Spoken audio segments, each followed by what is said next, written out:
welcome everyone. I'm Okana, your friendly model axolotl, and today we're continuing with Ace Attorney.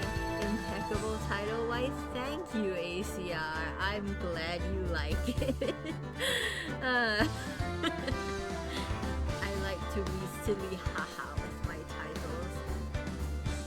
So, today I'm trying a new thing. Well, we tried something in the last stream. I'm gonna continue trying it because we're test running our new thing where we pause the stream.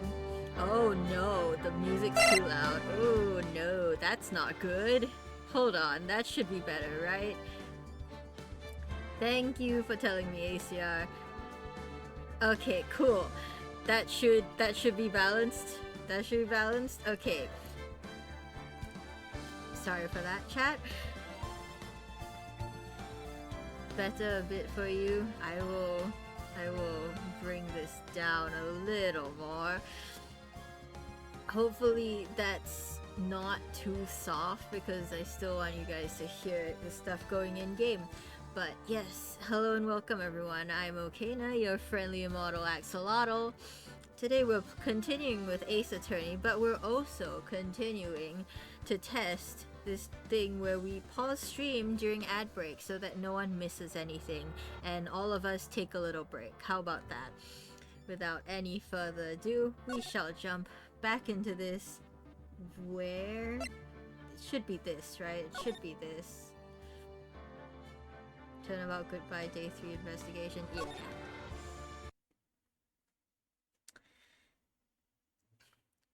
There's hardly anyone here. Everyone must be out looking for the old guy, Yogi. Okana, I am at 135 wishes and doing the Rappa quest. Bana, yes, Bana indeed.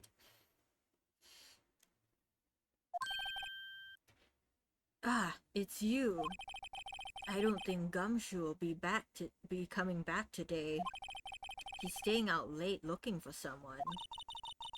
Sounds like Detective Gumshoe is pounding the pavement for real. Sure is. We were wondering if we could check out the records room again. Well, now I can't have just anyone wandering around in there.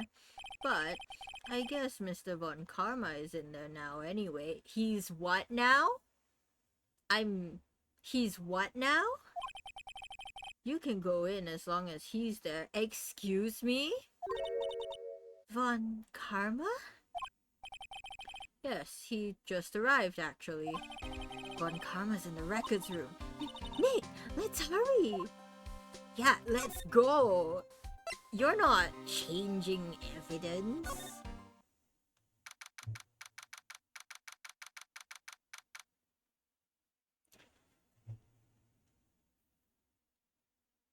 Yo, ACR on a 5-stream streak. Nice. Records room. Dusty as always. We were only here just yesterday.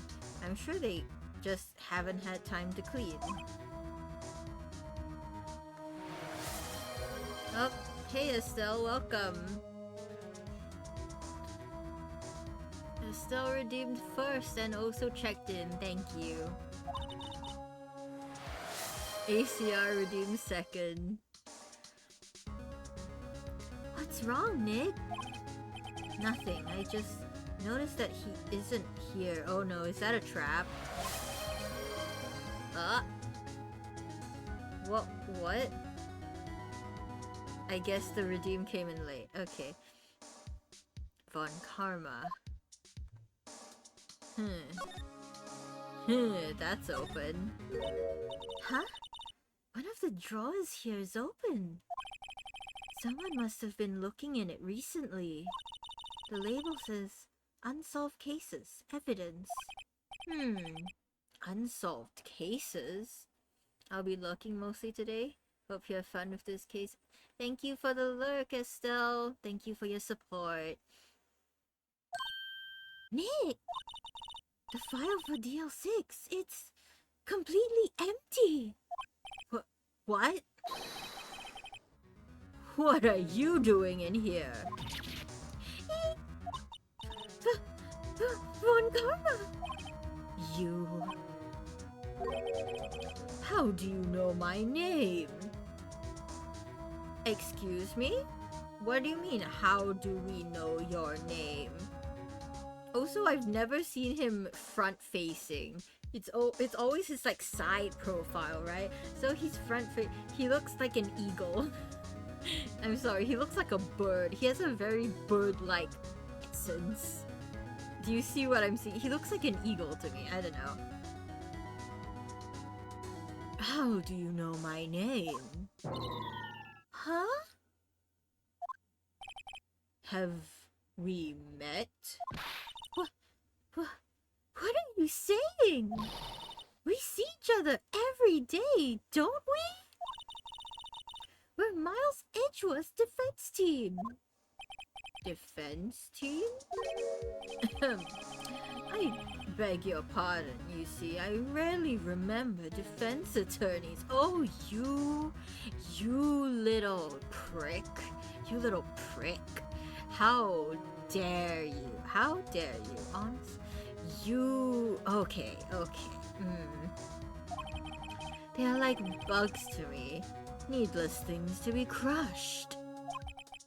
I can see how this guy was Edgeworth's mentor.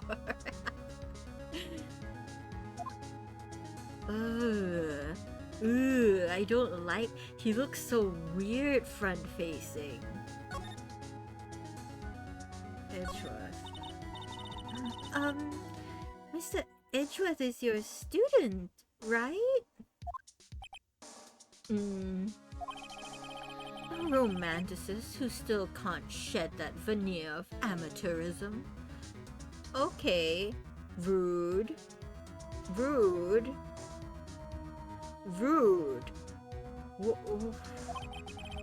Just like his father, always second rate. Can his eyes not? It's so big, he looks like he ate coffee. Yeah, it looks like he ate like several spoonfuls of straight coffee. Interesting. And why did you trade him? Mr. Von Karma? You had an axe to grind with Mr. Gregory Edgeworth, didn't you? Me? A grudge against a mere defense attorney? Why? Because he dealt a blow to your otherwise perfect trial record? So you did, but what I don't get is, why did you take his son under your wing afterwards? The son of your most bitter rival? Oh, we're gonna have an ad break soon. So, chat, we are about 10 minutes in. I snoozed the first one because we're just getting into the stream, you know, and I don't want to kill that momentum, but we are going to get hit with an ad break. So, we're gonna pause the stream. Let's see if my command works. There we go.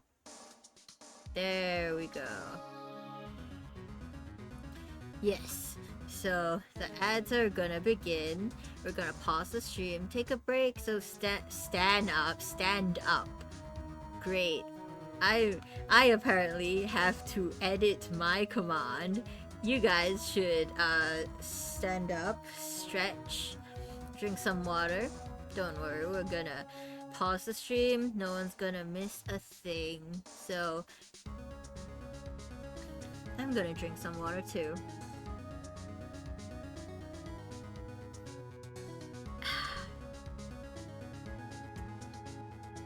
I also like these little breaks that we have every half an hour because, well, it gives me a break as well, so it helps me to freshen up during stream just a little.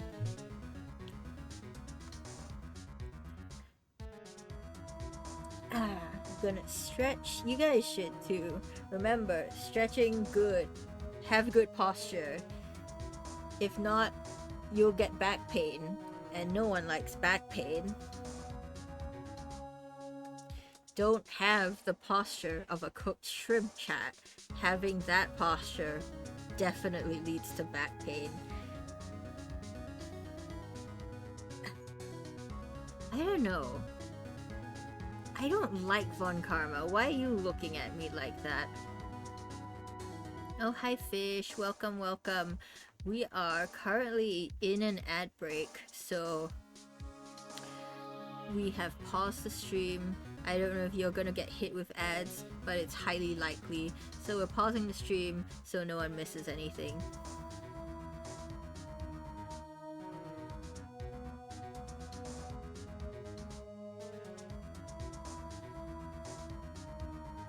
Yes, hello. Oh, you got the pre-roll ads. I can't switch that off yet. I have tried. It's the fish. It is the fish.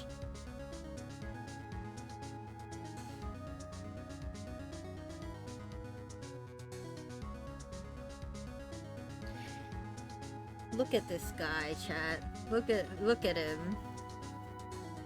He looks like he eats coffee, as ACR said. Twitch be like that, Twitch do be like that. I'm trying to minimize the annoyances, but it's still gonna be a little bit annoying. What can we do? Look at him. He looks like a bird. I don't know what about him looks like a bird. Looks like he would throw a stack of $100 bills to make a statement of how purple you are. Oh no. Hi Oka. Hi Spy. Welcome, welcome. Yes, we are indeed. We are edging the Edgeworth.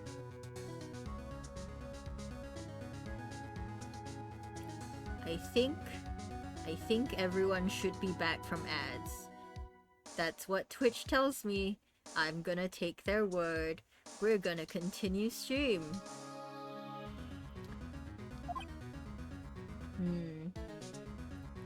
In court, we always see him like face 45 degrees.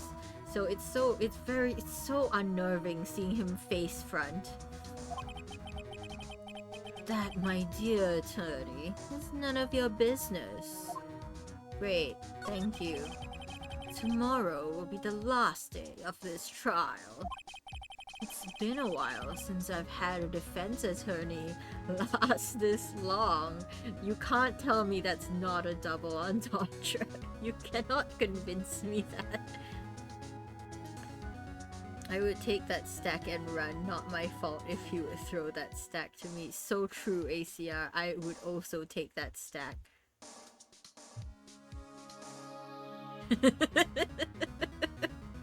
Auto mod. I'm going to allow that term because it's funny.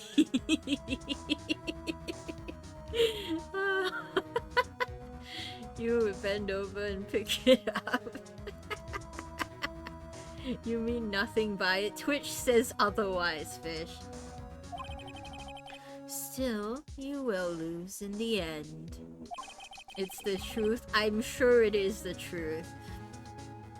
Miles Edgeworth will admit his own guilt. His guilt of 15 years ago, you mean? Oh? I don't want that imagery. You're quite the researcher. If you've done your homework so well, then certainly you must understand. Trapped with the imagery of fish bend. I don't like where this is going. You know that Miles Edgeworth will tell the court tomorrow. We were right. So, Von Karma is going to bring up DL6 in court tomorrow. Cool.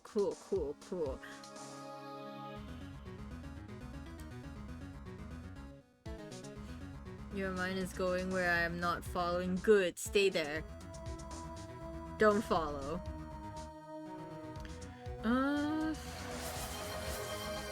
Melon! Hey, welcome.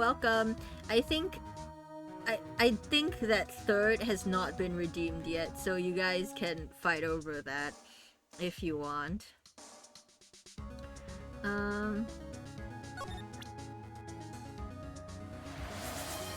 Oh, fish got it. I haven't linked it to the bot yet because the bot really hates me, but I'm going to start a counter eventually of first, second, and third, but for now it's just for pride. But soon it will be for pride and bragging rights. Mr. Von Karma, look at this. I'm so afraid of presenting stuff to people because what if he just rips it up? What if he just rips it up, huh?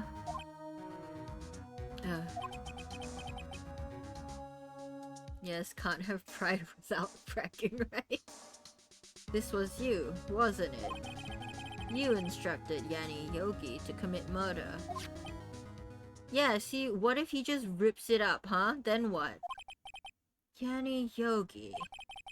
How many years has it been since I've called him by that name? He's a fool. I told him to burn it after he read it.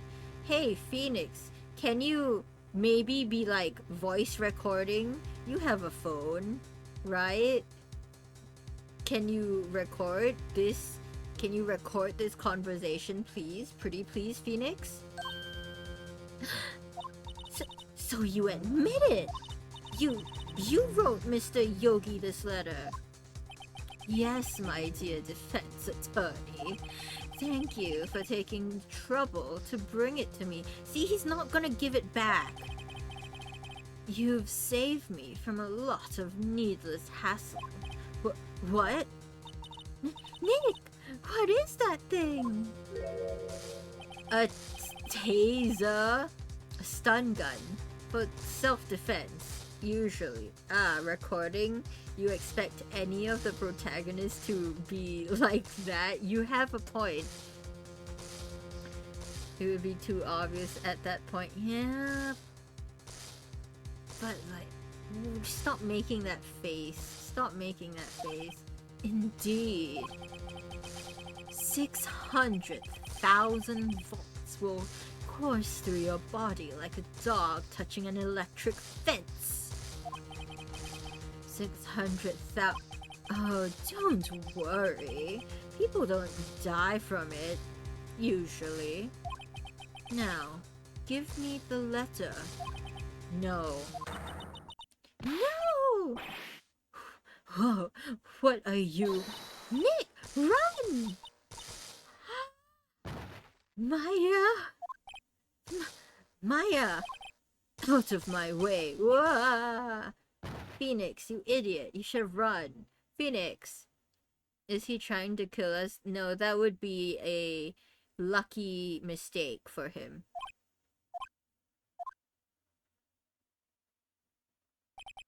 Ugh, he got us. The letter's gone, of course. And he took the DL6 evidence. All of it. Yeah, Maya sacrificed for nothing. Phoenix, you idiot. Back to having no clues. See what I mean, chat? I got so nervous, and that was justified. That was 100% justified. Because I said, what if he takes it from us and destroys it? And then he took it from us, and I think he's gonna destroy it. And it's like, why? If Von Karma can surprise us in court with surprise evidence, why can't we just surprise him in court with surprise evidence? I know in real courts that's not allowed, and you have to declare all the evidence so that both parties can prepare their cases to respond to it. It would be too easy. Fair enough. But that's not gonna stop me from ranting and raving, Fish. That's Phoenix has his pride. Nuh-uh, pride useless. What's worth it is you fight them with fire. You fight fire with fire. I see. Wait, Maya jumped first. Maya, is she okay? This happened in a precinct, by the way. Police precinct. Maya. Maya. Oh, are we gonna get Mia? Is she gonna be knocked out and we get Mia? Maya, open your eyes. Did she die? Did Von Karma commit murder? Maya!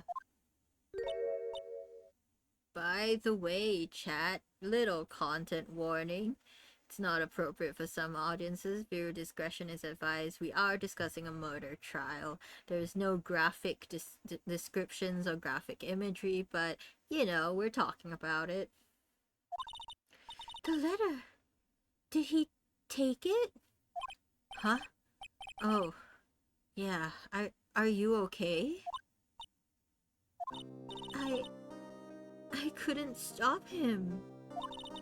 I jumped as fast as I could, but one shot from that thing knocked me out cold. I'm useless.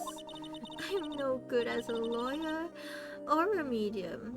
I can't even call my sister. Not even now. We need her the most. I wish I hadn't woken up at all. Maya, no! Baby, no! Maya! There has to be some way I can help her. I'd better do something about her self-confidence first. Hmm? Maya, she's holding something. What's that? A bullet? DL6 incident. Evidence number 7, taken from the heart of Gregory Edgeworth. I remember. Von Karma was holding this when Maya jumped him. Great. We have a bullet. I'll prove it to you, Maya. You're most definitely not useless. I'll prove it to you in court tomorrow. Interesting, interesting. So we have the bullet. And we will save over this. Yeah. December 28th, 9:51 a.m. Defendant Court Lobby number 2. This is it. Judgment Day. Today, things are going to get settled at last. A lot of things. What's the big idea?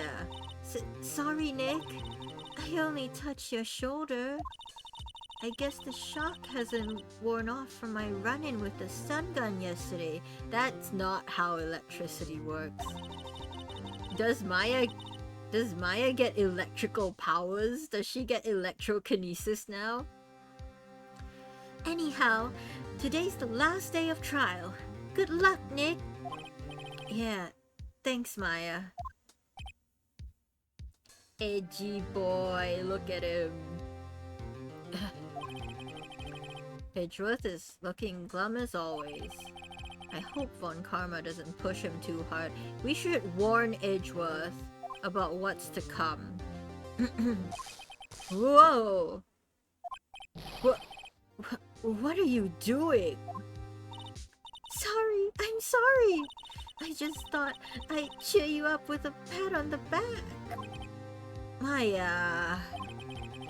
Maybe you should go outside and discharge? Right, good idea.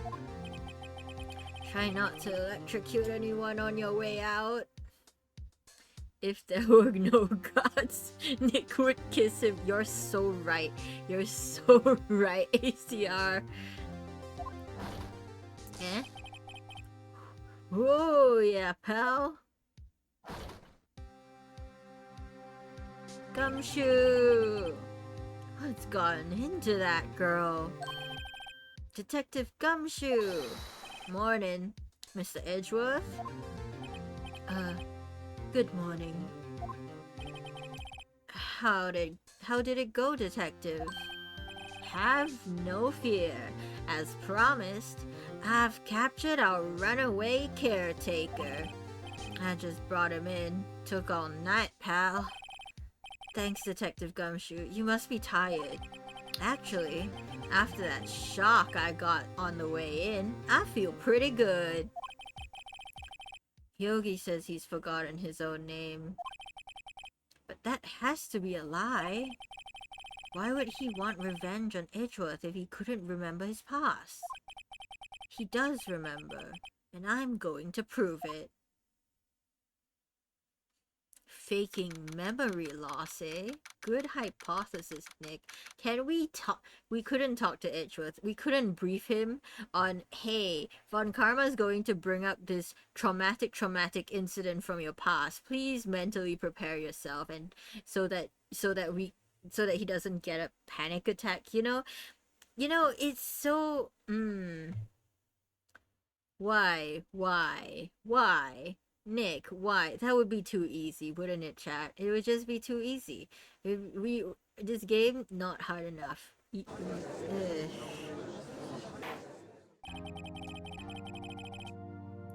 Court is now in session for the trial of Mr. Miles Edgeworth.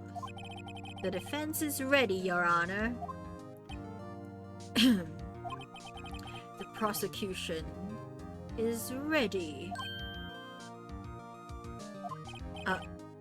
Right. Very well. We have reached the final day of our proceedings in this trial. I ask that the prosecution submit decisive evidence. Understood. Come on. Don't be awed into silence by every little thing he says.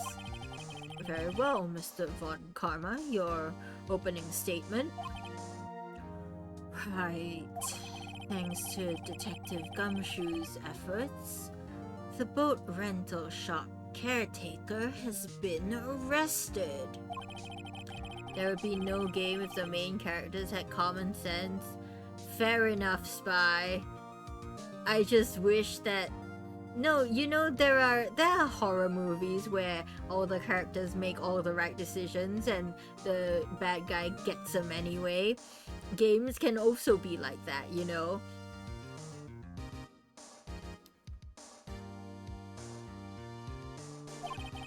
However, the caretaker has yet to confirm this. I would like to ask the defense to cross-examine him as much as necessary. That's a change in tune. What have you done, Von Karma? Those are the super good ones. I'm seeing more of those, though. Very well. I am a fan of Jordan Peele movies, Jordan Peele films, like Get Out and Get Out was my favorite, but the Alien one, I forgot. Jordan Peele,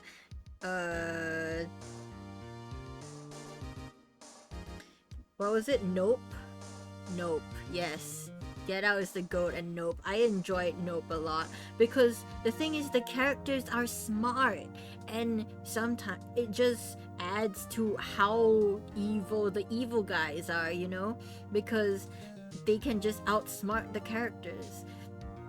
I really enjoyed Jordan Peele. Us was also pretty good, but it didn't resonate with me quite as much because American Dream is a very specific experience that I personally don't have.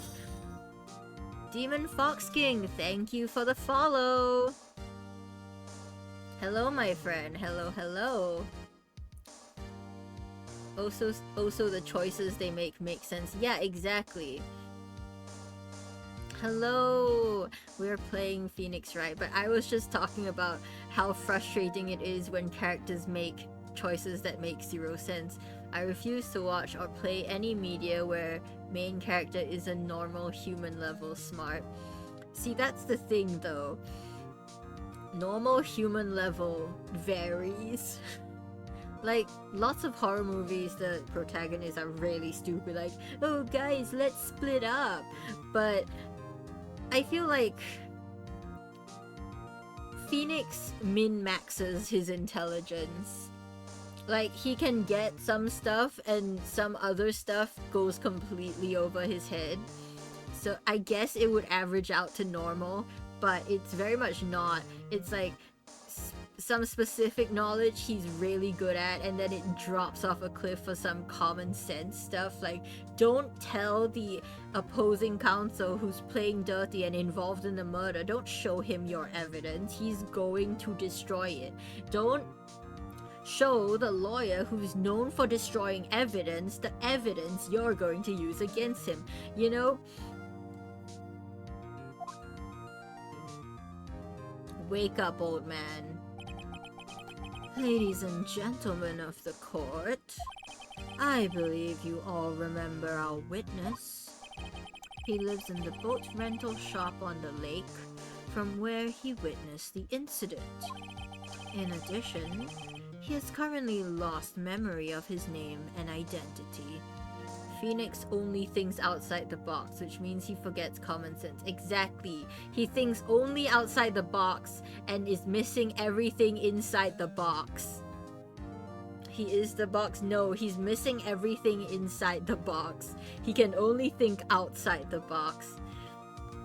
Phoenix left the box at home. Exactly. Witness. Why did you run away yesterday?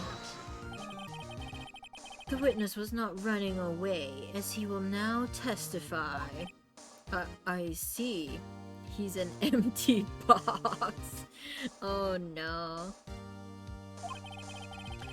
Very well, please begin your testimony. Huh? I've forgotten his voice. Why I left court. I'm really sorry about just leaving yesterday like I did. But I wasn't running away or nothing. I went to buy some food for Polly, see? I figured I got nothing to do with this incident anyhow. I mean, I need one of those motive things, right? And I don't got one. So my testimony yesterday stands as is. Old man voice. My old man voice is not very good, but I'm trying. Well, let's begin the cross-examination, shall we? He has to know his name. Yanni Yogi. You're Yanni Yogi and I'm gonna prove it. Huh. I don't know what we can get from why I left court, but we can sure try.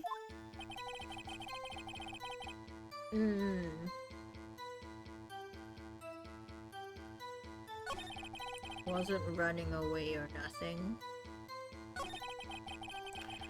Went to buy some food for Polly, see? I figured I got nothing to do with this incident. You got something to do with this incident. You've lost much of your memory, is that correct? Wow, thank you, sports car outside my window. Great, thank you for revving your engine for no reason. It is 9:30. I guess it's not technically that late, but yep, seems like it. Then, how could you know that you didn't have anything to do with this incident?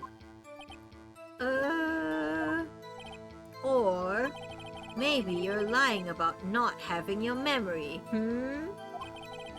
Vroom vroom, yep. I was hoping my mic wouldn't pick it up, and then I look over at OBS to see a green spike, and I'm like, yes, vroom vroom. You know exactly who you are. The witness has testified quite clearly that he has no memory of who he is. If you claim he's lying, then show the court proof. Hold on. No.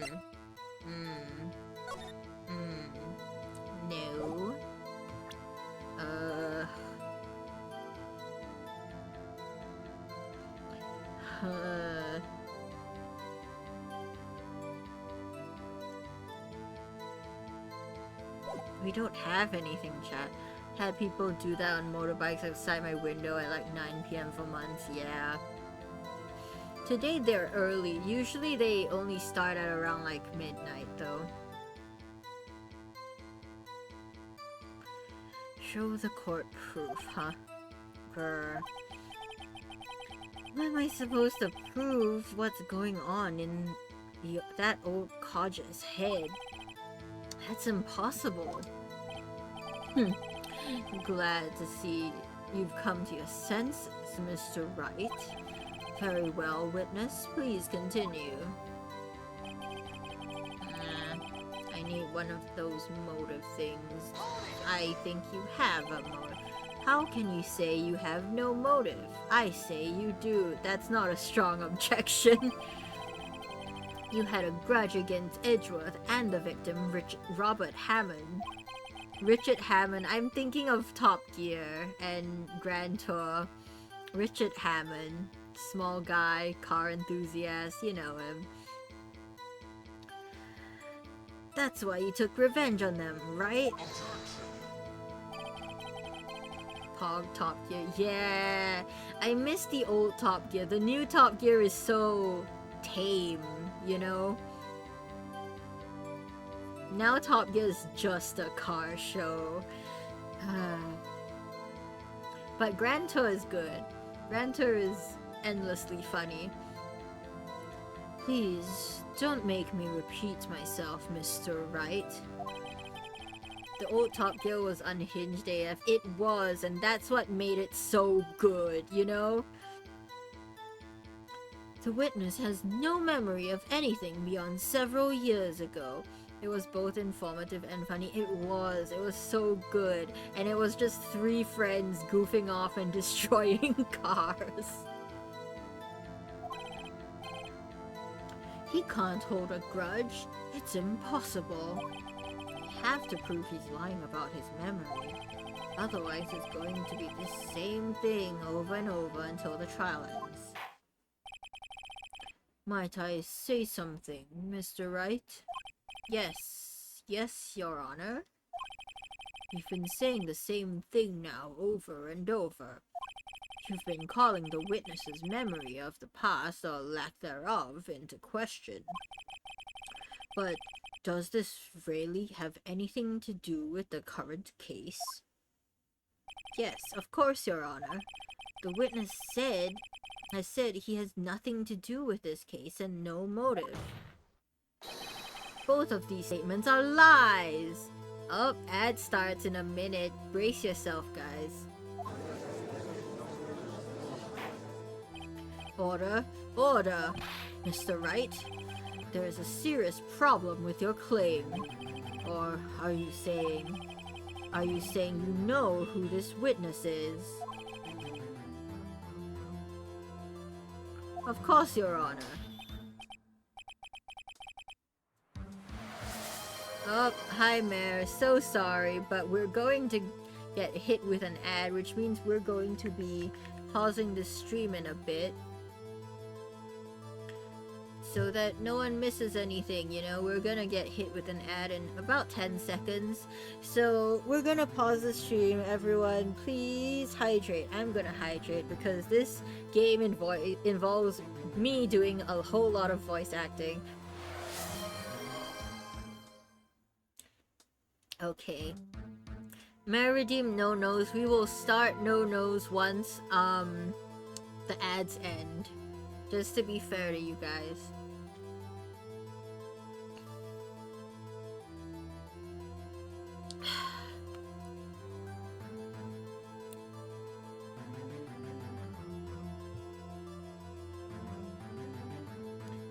Yep, the ads should be starting soon. Everyone, posture check.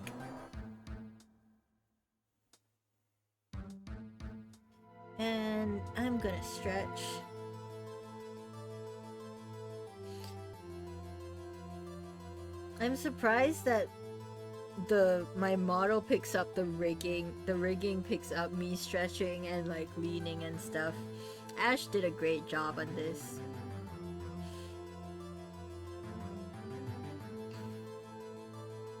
And the ads are in progress. So,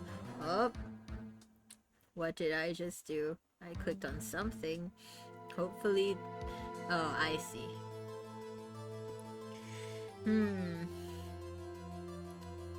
Karma going, oh, this is interesting. Shush, you old man, you know exactly what's going on. Man's just lying. Von Karma is just lying. And I know all the names are kind of puns, so I guess Von Karma, he's trying to get revenge, right? So maybe it's like the karma of the past coming back to haunt you. But also he's a prosecutor, right? So I think it's a pun of like, he brings karmic justice to criminals, but he fakes evidence. So not everyone he gets guilty is a criminal. So I don't know.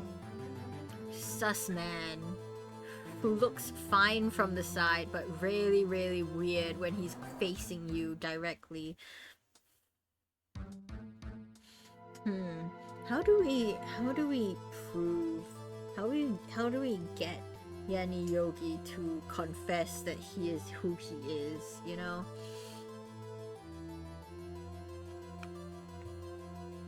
Well, the ads should be over. So we are going to No Nose. There we go. No Nose starts now. Welcome back, everyone. As you can see, Mare redeemed. No Nose. Unstep. Hey, Vantage. Welcome. Oh, now this is interesting. I would like to know myself. So, who is he? That's why he's like an eagle, looks majestic and slightly intimidating from the side, but straight up cursed from the front. You're so right, Estelle. You're so right. You hit the nail on the head. He's just like an eagle. Don't play dumb, Von Karma. Mr. Wright, please tell me the witness's name. He's dead. He's dead. Yanni Yogi. His name is Yanni Yogi, a former court bailiff. Yogi? That name seems familiar. Oh, Yanni Yogi from the DL6 incident. It figures the judge would have heard of it. It was such a famous case. But what does this mean? Your Honor, if this man is Mr. Yogi, then he has a clear motive.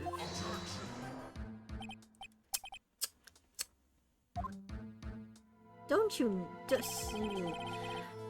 Jumping to conclusions again, Mr. Wright. This man, this witness is Yanni Yogi. Fascinating.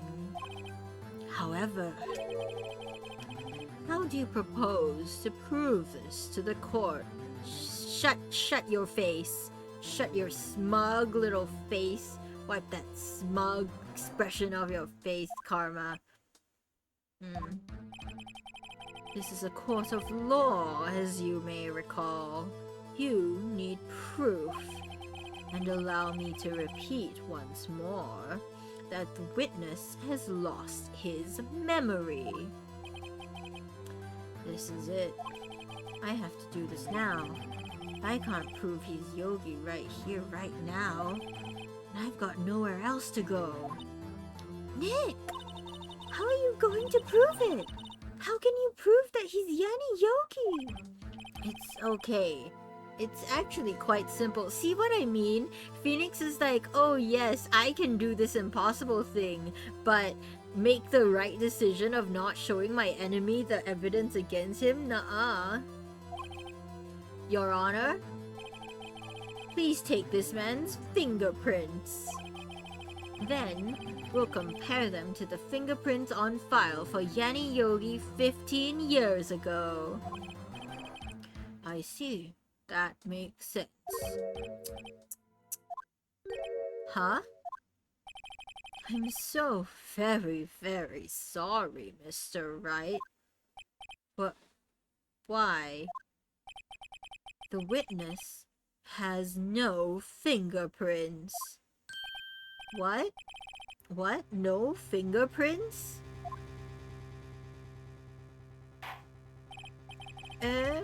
You see, before I worked as a caretaker, I worked at a chemical plant.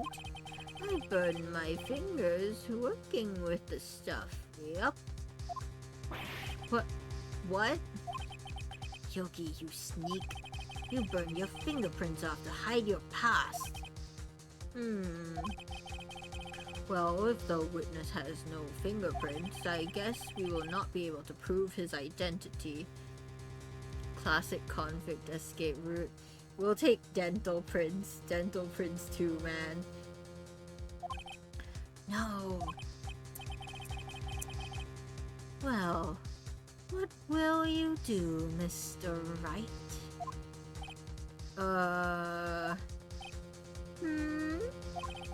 It seems that the case has been decided. No? No. I know what happened. I know everything. I just can't prove it. But no, I can't let it end like this. I can't lose. There has to be another way. There is no one who can testify as to who this witness is. No one. Nick, what are we going to do? I didn't even consider that he might have erased his fingerprints. Men in Black style, you know, just zap them off. What do I do?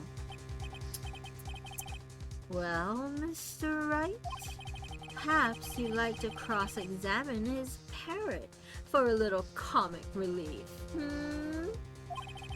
Yeah, very funny. You're a sore winner, Von Karma. Wait a second. Cross-examine his parrot? What is it, Nick? No, you're not going to... Your Honor? The defense would like to take Mr. Von Karma up on his proposal. Take Mr. Von Karma up on my proposal? Exactly, Your Honor. I would like to cross-examine the witness's pet parrot. Order. Well, what do you think, Mr. Von Karma? Need you even ask? This is a farce. I object. Wait a second. You were the one who suggested I cross-examine the parrot, Von Karma. I have a right to do as you suggested. Well, if you're so desperate, then please, be my guest. Parrot time, let's go. We get to interrogate the parrot? Of course, should you go through with this, and nothing comes of it, then I hope you're ready for the consequences. Nick, this is crazy! Well, still want to go through with your little game? Yes. Yes, I'm doing it. Let the parrot take the stand. I will cross-examine her, Your Honor. One of the... Orion! Hello! Welcome! One of the best cross-examinations of the series. Ooh. This is the most ridiculous thing I have ever heard. Von Karma's rigged every person's testimony, every piece of evidence, except the parrot. She's my last chance. At least, I think so. Bailiff, bring in the parrot. Y'all get to hear my parrot voice. Hold on, I need to bring my volume down because my parrot squawks peak my microphone. That's quite a bird. Please tell us your name. Name. The witness is ignoring me. It must hurt to be ignored by a bird. Very well, witness. Who is your owner? Please, testify for us. Who's your owner? It's not gonna say anything, huh? Hello, hello. Great. Great.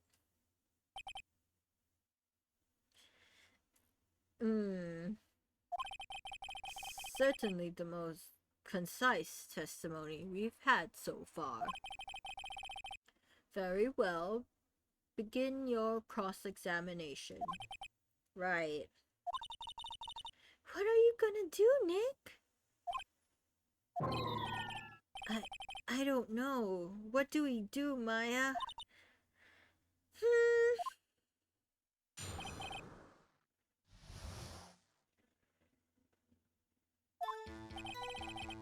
Hello, hello.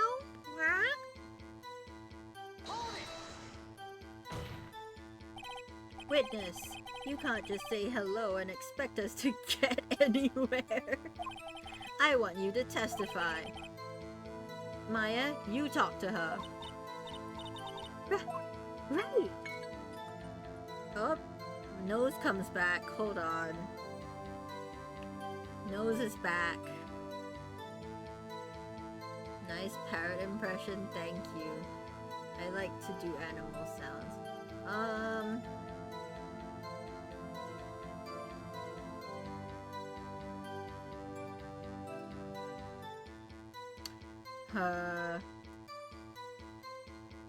Have we forgotten something?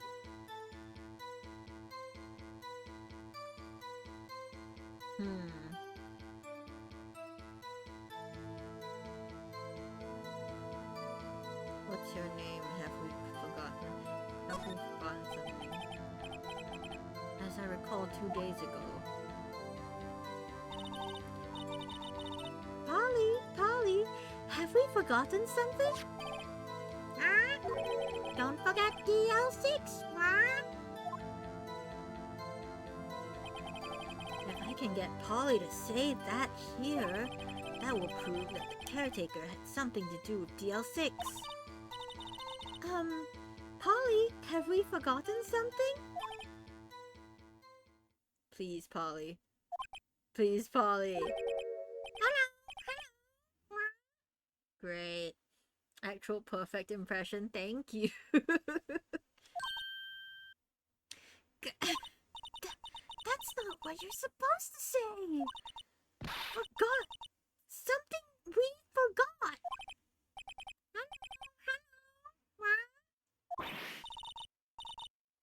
Uh-oh. It's not working, Nick. She won't say it. This is ridiculous. Why won't she say it? Something the matter, Mr. Wright? Wait. Don't tell me Von Karma expected this. He couldn't have retrained the parrot, could he? Parrot got memory loss now. No! Did he train her not to respond if we asked if we'd forgotten anything? Not in 2 days, at least. But, well, I guess we should try to get some information out of her. We need to show the judge that her owner is Mr. Yogi.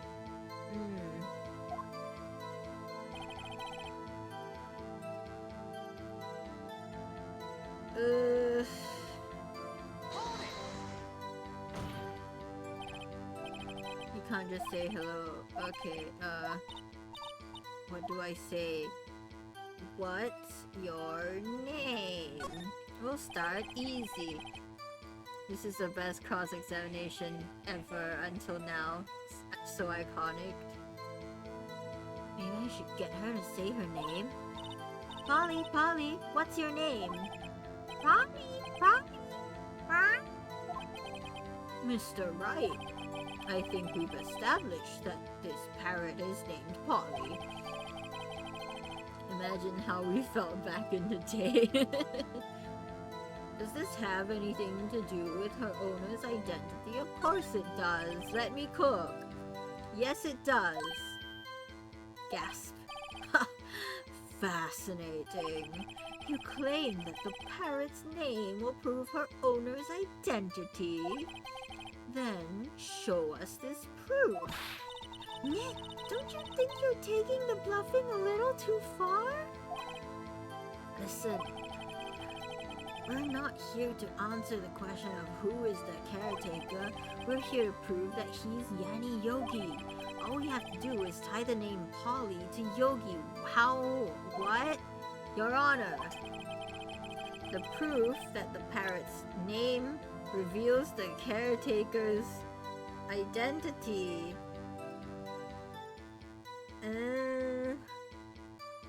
is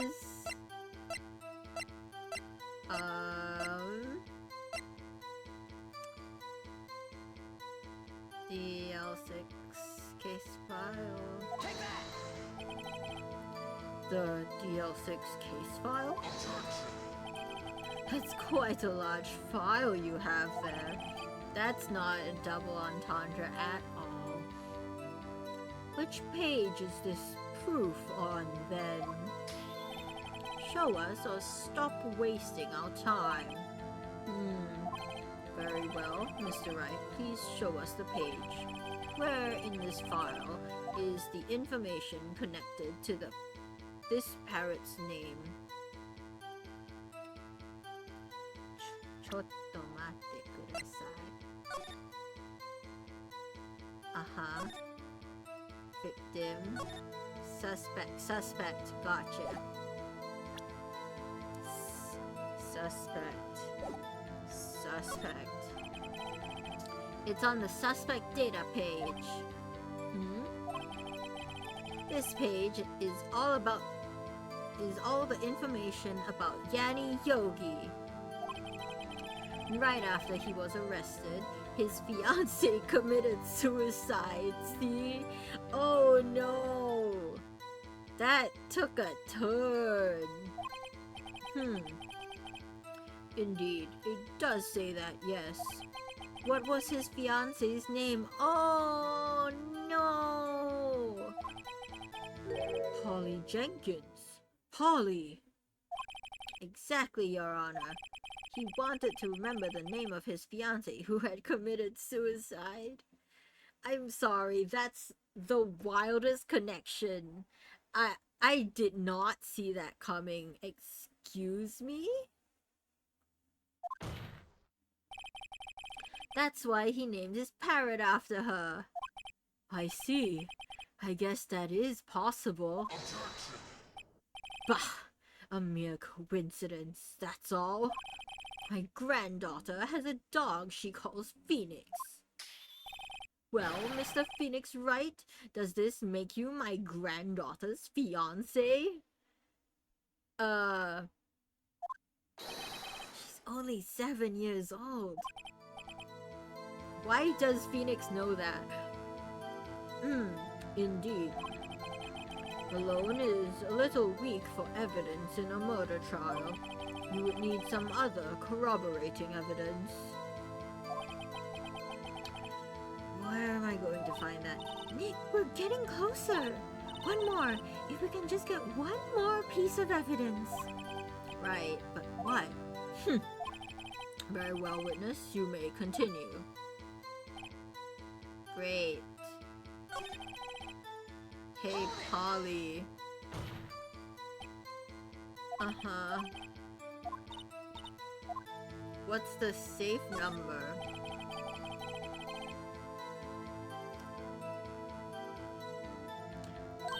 Huh? The safe? Why? Let's just try to get her to say anything, okay? Polly, what's the number to the safe in the shack? 1228.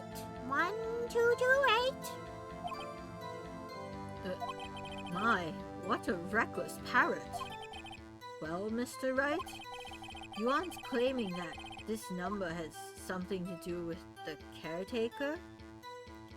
Actually, it does. That's why I had her say it. Ridiculous. How can the number to a safe tell us who the caretaker is? Gotta get conspiracy board out for this cross-examination. Really, we really do. We need the red string and the cork board. Show us your proof. What could possibly link this number to the caretaker's identity? Please tell me it's the DL6 case. 1228. There we go, chat. There we go. That's how you designed your room. Just corkboard on all 4 walls. It's this. Yes. Take that. The DL6 case file? What is this obsession you have with that case? Mr. Wright, where in this file is relating something to the safe number? Case summary. It's on the case summary page. The case summary? Specifically, the date on which the DL6 incident occurred. The date of the incident? December 28? Why, that's today's date, 15 years ago. And the number on that safe is 1228. Ah! He used the date of the DL6 incident as the number for his safe, Your Honor. That's how important that date was to him. I don't know, man. Personally, I wouldn't choose the date of traumatic incidents, or like the date where your entire life got uprooted and ruined as my safe code, you know. I would choose a happier day. Yeah, you know, just me talking. That's just me. I see. It certainly is an interesting coincidence. My safe code 1234. That's not a safe anymore, bro. That's a cupboard. That is an unsafe. That's a dangerous. It's not a safe anymore. People often do set their secret numbers to dates. That's why I don't. This is not tangible proof. I set my ATM's number to 0001 because I am number 1. Bro, social engineering go crazy. We just got his ATM card number. Social engineering is my favorite kind of hacking because it doesn't really involve computers. That's the back end of it, but the front end is just talking to people and extracting their information out of it. This has nothing to do with a date. Nothing. We're gonna glaze over that, huh? That's enough. I think we've reached a conclusion here. This is a mere coincidence, that's all. True, that is a possibility. However, 2 coincidences at the same time seems more like a pattern to me. What are you saying? Summon the caretaker of the boat shop. Immediately. Witness, tell us your name.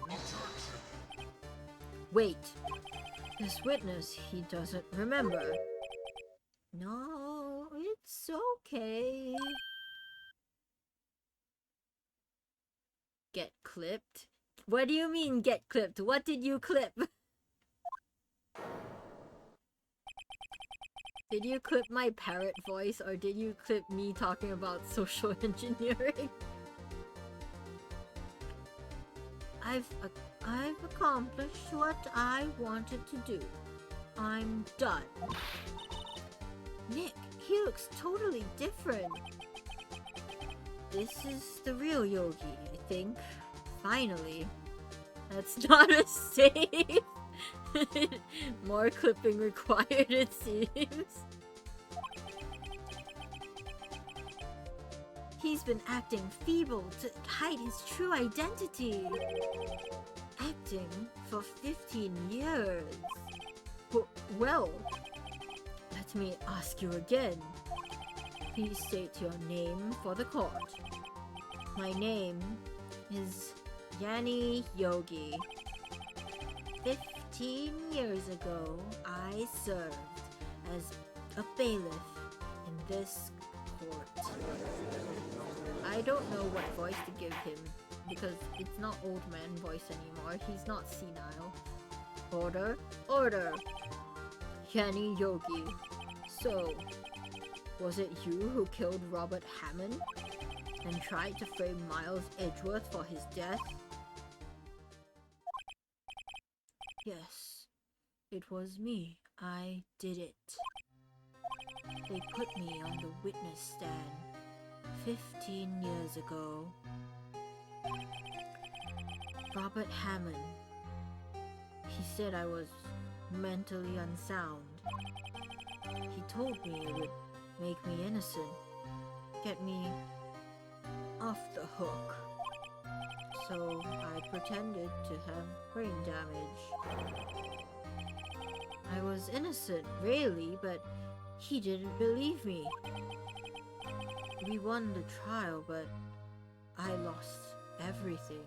I lost my job, my fiancé, my social standing. Then, this year, 15 years later, a package arrived. It was a letter and a pistol. The plan was written out in careful detail. It was a plan for me to take my revenge on the people who ruined my life. I didn't care who had sent it. I thought this was my chance. After 15 years, this was it! Finally, a chance to have my revenge on Robert Hammond and Miles Edgeworth. I have no regrets. Wait a moment. Revenge against Miles Edgeworth? What do you mean? I'm not at liberty to speak on that matter. Why don't you ask Mr. Edgeworth yourself? Anyway, I admit it. I was the one who killed Robert Hammond. Von Karma, where is Mr. Yogi? Under arrest, Your Honor. We're gonna get hit by ads in 30 seconds. I saw no room for error in his confession. Then, the defendant, Miles Edgeworth, is innocent. In this case, at least. Very well. Will the defendant please take the stand? We're gonna pause here. Hold on. Ad break. Time to take a break, everyone. Stretch time.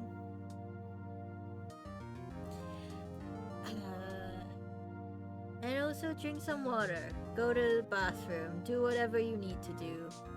We'll be right here.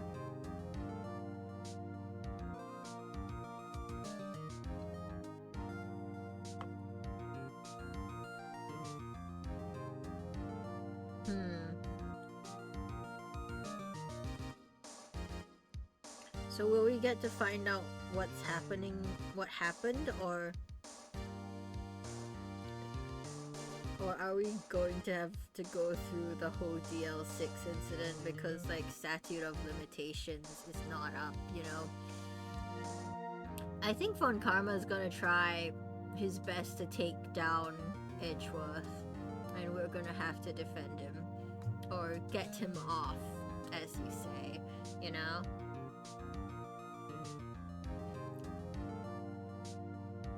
Oh no.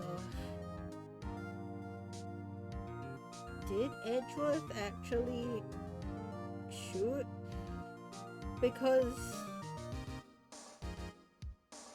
like, Edgeworth threw a gun, right? That's what happened. He threw a gun, as if my memory serves me correctly. If anything, that's manslaughter, not murder, right? But surely Edgeworth has plot armor, right, chat? I sure hope he does.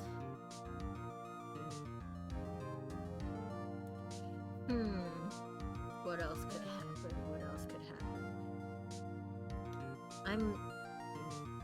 I'm basically taking these ad breaks to, like, talk about what's happened so far and make predictions, you know?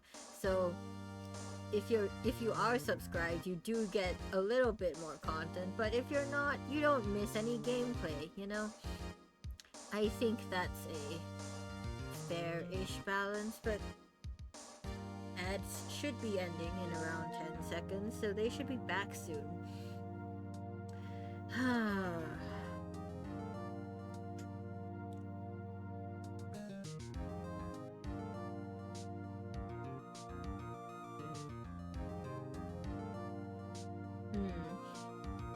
I wonder. I did enjoy that parrot cross-examination though. That was very fun. Just Polly. I wish there were more. Phoenix will get Edgeworth off and he might find him innocent in court too. Yeah, you know what? I'm pinning that. That's great. Yeah. Yeah. You know what? I'm pinning that. That's funny. That's great. I enjoy that greatly. There are a few mysteries left unsolved. Still, you are cleared of suspicion for this particular case.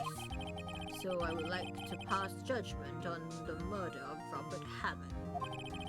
Any objections?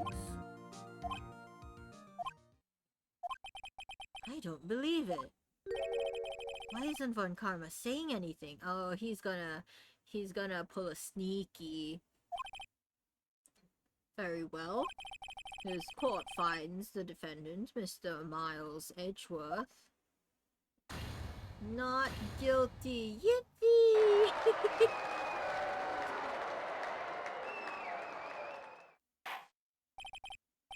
That is all. Court is adjourned. Objection! Damn it! I knew it! I knew it! I knew it! I knew it! I knew it! The confetti gets me every time. It's good. I knew it. I knew that sneaky little rat. Sneaky little. I hate you, Von Karma. I hate you with all of my being. Shut up. Let me have things. Let me have things, Von Karma. Did someone just say objection? It wasn't Von Karma? Wait, but that means... No. Damn it! Damn it, Edgeworth! Why would you do this? Why would you do this? We were so close. You little... Edgeworth? Your Honor, I object to your judgment. Damn it, Edgeworth. Why? What do you mean? I'm not innocent at all. As we have heard, Yanni Yogi killed Robert Hammond in revenge. But revenge for what? damn it, Edgeworth, damn it. Edgeworth, why do you do this? Your objection rages there. No! When you feel close, but then you hear objection. Yeah! Prosecutor said, prosecutor to the end. Why would you do this to yourself? Why would you do this to yourself? Oh, now we have a whole nother trial. It's because, chat, you see. Edgeworth wants Phoenix to get him off again. Thus, the title of this stream. I definitely knew that. I definitely... Yup. Uh-huh. Ned! Edgeworth is trying to confess. He's going to say he's guilty. He's going to tell them about that he was the murderer in the DL6 incident. Once in 3 days wasn't enough. He needs that second verdict. Yep. He's going to tell them that he killed his own dad. Uh-oh. What do I do? What do I do? What do I do? Can I object? Can I? Can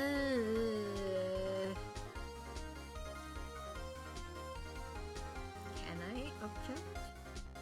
Can I object?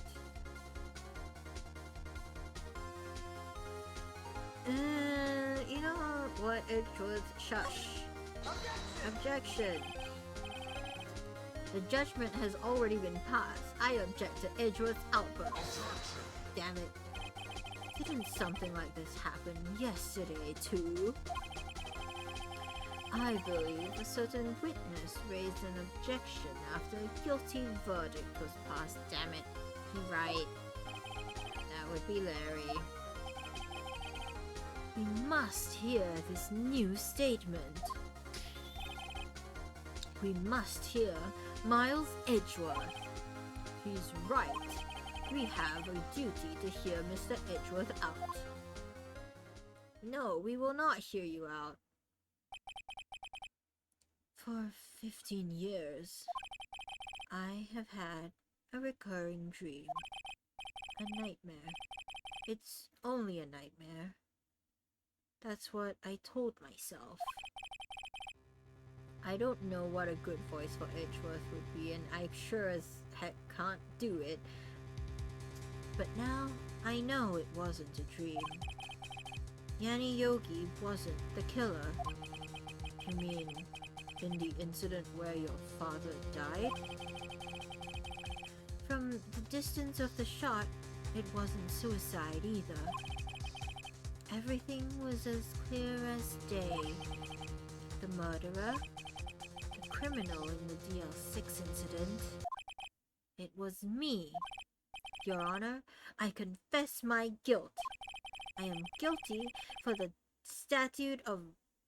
DL6, the statute of limitations of which ends today. The culprit is me. Shouldn't he be pointing to himself? Order, order. This is certainly unexpected. The defendant declared innocent is confessing to a different crime. A crime for which the statute of limitation runs out today. I'm not really sure how I should deal with this. Bah! It's obvious. We hold a trial right here, right now. We tried this man for his crime 15 years ago. I think I would like to take a 5-minute recess. During this time, I will consider the appropriate course of action to take.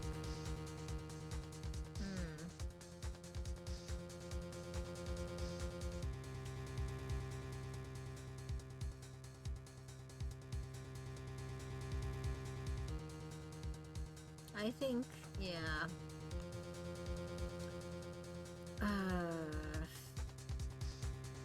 scared. Yeah, me too. This time I will consider the appropriate course of action to take. You don't need to do that, Judge. It's 15 years. It's 15. Statute of limitation ends today. So he's free. He was a child. It was an honest incident. It was an accident. Court is adjourned.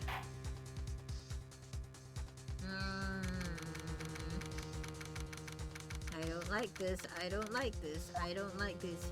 You idiot. You idiot. I'm sorry, Wright. You better be, but sorry don't cut it. I've just wasted all of your effort. Mr. Edgeworth, I just don't believe it, sir. I mean, you kill your dad? I didn't want to believe it myself, Detective, but it's the truth. I deserve to be punished.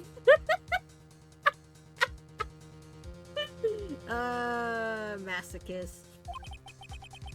Murder's murder. No matter the circumstances. No, that's called manslaughter. That's called manslaughter. You did not have malicious intent, therefore it cannot be murder. This is crazy. Just crazy. Nick? What are you doing? Huh? Oh. I was just reading through the court record once more. I'm getting my case ready. Your case for what? Huh? Isn't it obvious? I'm going to prove that Miles Edgeworth is innocent. We're... Chat, get real close. We're getting him off a third time. Edgeworth, you little sneaky little... Get ready for round 2. I guess this is technically round 3, no? This is technically round 3. Because first we got him off the hook as prime suspect. And then we got him off, proving that he's innocent. Who needs to count as long as it's fun? True. Huh? What are you talking about, pal? He just admitted to it. He confessed that he did it in court. I'm sorry, Edgeworth, but I don't believe your nightmare. What? It's just a dream. It's not real. The truth is right here in this court record. In any case, tighten your belts. The real fight is just beginning. I'll prove you're innocent. Trust me. Right.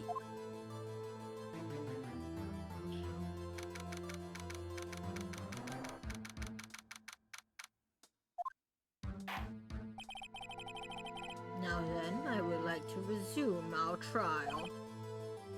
Judge, Miles Edgeworth has admitted to his own guilt. He has confessed his crime. Let us begin by hearing his testimony. Then, though pointless, the defense do their cross-examining. The statute of limitations on the DL6 incident runs out today. Though it's unconventional for me, I'd like to run this one by the book. I see. Does the defense have any objections? I don't. No, Your Honor. Von Karma, you knew this was going to happen from the very beginning, didn't you? Very well. Will Miles Edgeworth take the stand? I am going to... I'm gonna crash out, chat. I'm gonna crash out.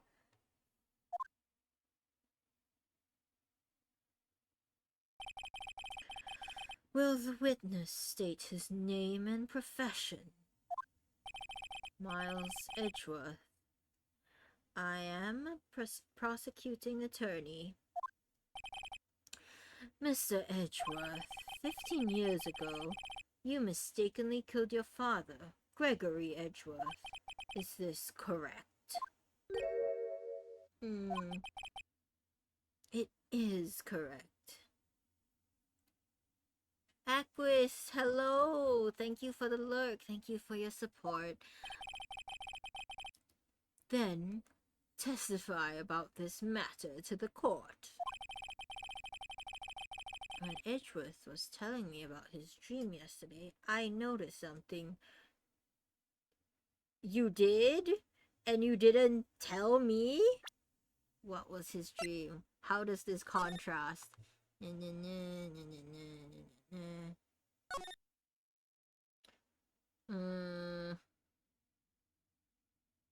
One bullet found in the heart. Murder weapon was fired twice. Is that it? Is that... I don't know, man.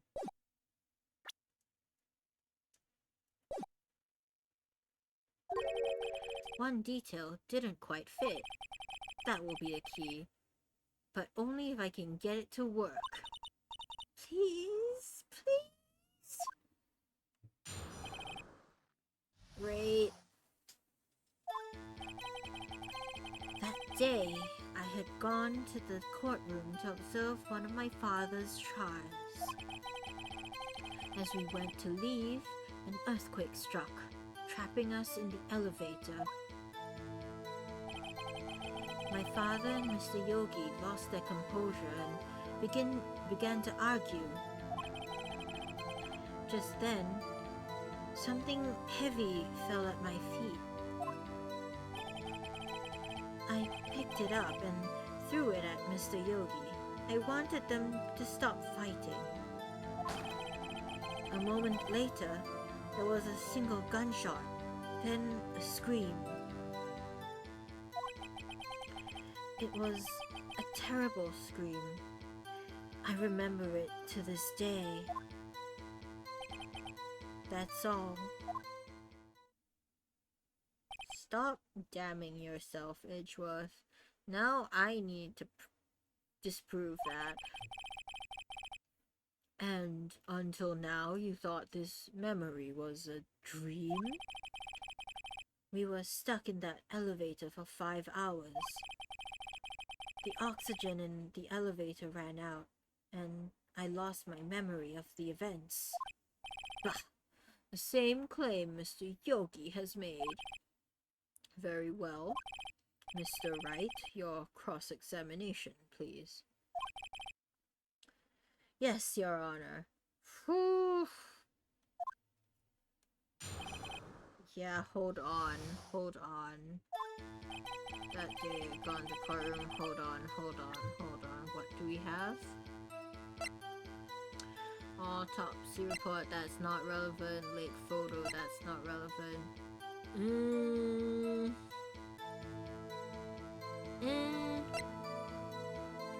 Or lake. This is not relevant. Has to be DL6. Incident photo, hold on. Like, there's one here.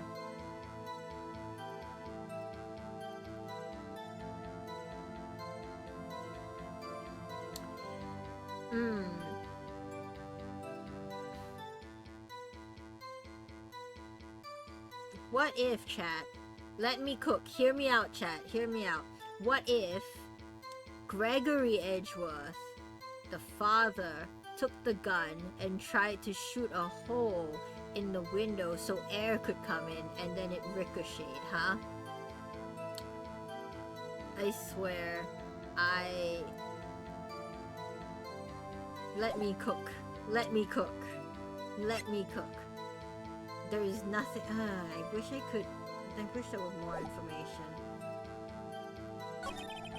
When to leave, earthquake struck. And to argue just then, something heavy fell at my feet. Mm-hmm. Single gunshot then a stream. You couldn't have done it. You couldn't have done it because you threw the gun, which means you couldn't have pulled the trigger unless the gun just went off midair, right? The gun fired once? Yes. I think after I threw it, I lost consciousness.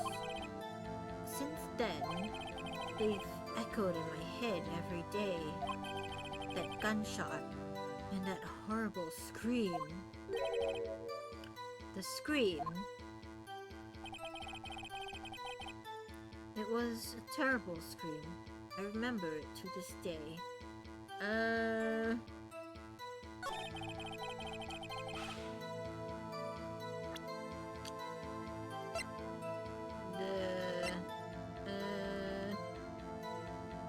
It has to be this, right?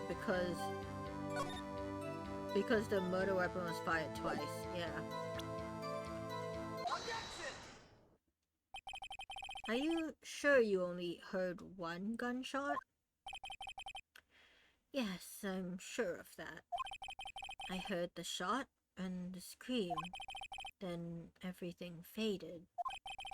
I was unconscious until the rescuers came. I see. Nuh-uh. Your Honor, unfortunately, you don't. Look at this file one more time. This plainly contradicts the witness's testimony. Shut up, Von Karma. You do enjoy dragging out that fart, don't you? I don't accept this evidence. Unless you tell us what page it's on. Which page contradicts Miles' Edgeworth case? Hold on. I'm not that confident. It's victim data.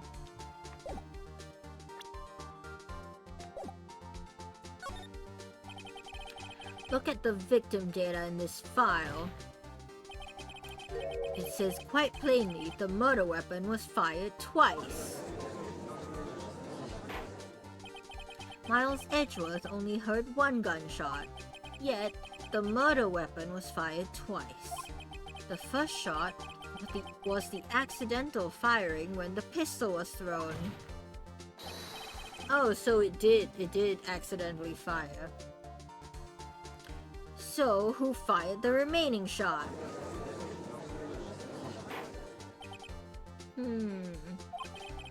Was there perhaps another shooter who fired that second shot? Your Honor, as I'm sure you're aware, this incident occurred 15 years ago. The evidence is dated. The pistol did fire twice. However, we do not know when that second shot was fired. It might have been fired the day before the incident. There is no proof that the second shot had anything to do with this incident. What? Yeah, exactly, Phoenix. What? I see. You do have a point, Mr. Wright. The murder weapon was fired twice, as we have heard. X-Stone Pew. Dang, Estelle has a gun. One of those shots was fired by the defendant, a boy at the time. Do you have any proof that the other shot was fired? The other shot fired had something to do with the case. Yes, photograph. Your Honor, I think I will be able to show you proof. What? Impossible. I'll fire it twice to make a questionable murder case. No. Now, Mr. Von Karma. Save your surprise for after you've seen the evidence. Very well, Mr. Wright. Show us your proof. you have evidence that the second firing of the pistol is related to this incident? I do, Your Honor. I do. Look at this photograph. It's here. This is a photograph of the scene of the crime 15 years ago. I can see that the victim lying there is Gregory Edgeworth. This proves the murder weapon was fired twice at the time of the incident. This photo proves it. So, let me get this straight. This photo proves that 2 shots were fired? Where? Your Honor, please, get a clue. Show the contradiction. Yippee! As should be obvious, the contradiction is here. I see. A bullet hole in the door. Your Honor, Gregory Edgeworth was killed by a shot from the pistol. Yet, there is also a bullet hole in the elevator door. We also know that the murder weapon was fired twice. Thus, someone other than Edgeworth fired that second shot.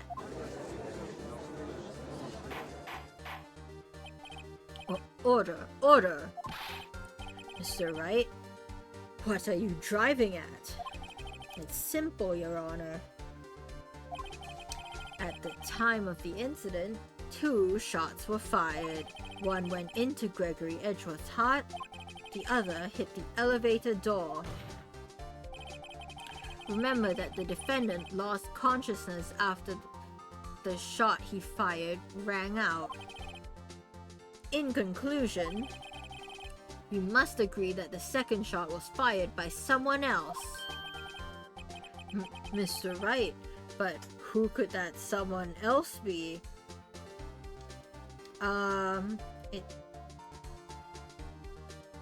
It has to be Yogi, right? It has to be, right?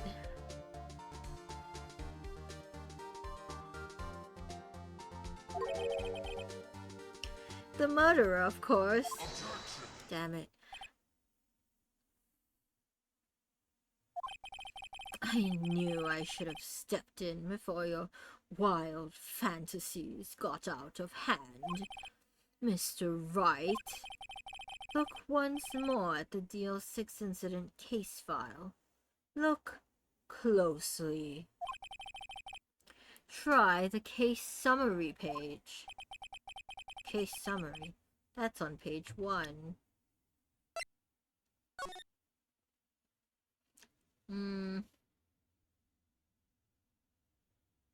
Uh-huh.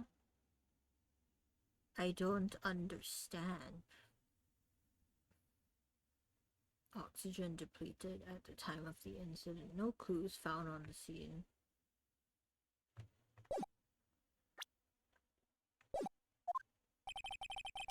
Look what is written there.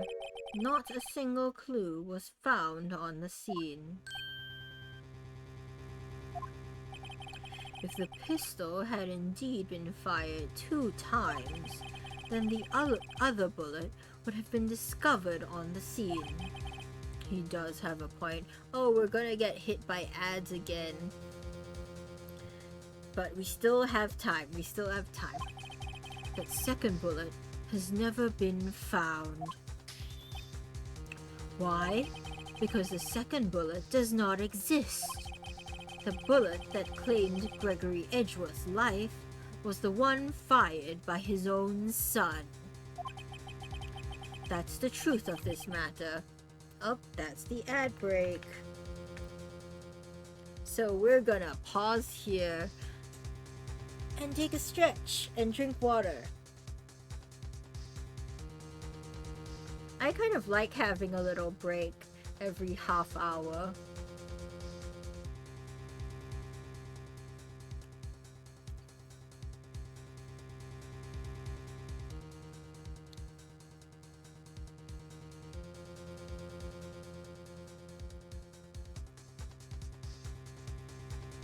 gonna be quiet for a bit as we're in spoiler territory. We'll be watching for your reaction though. Oh no. Oh no.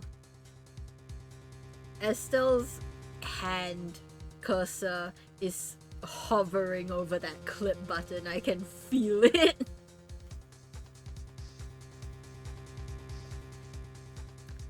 Oh no.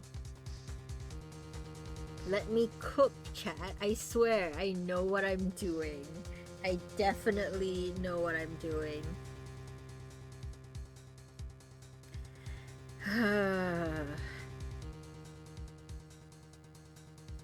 Von Karma, what are you up to? What are you up to?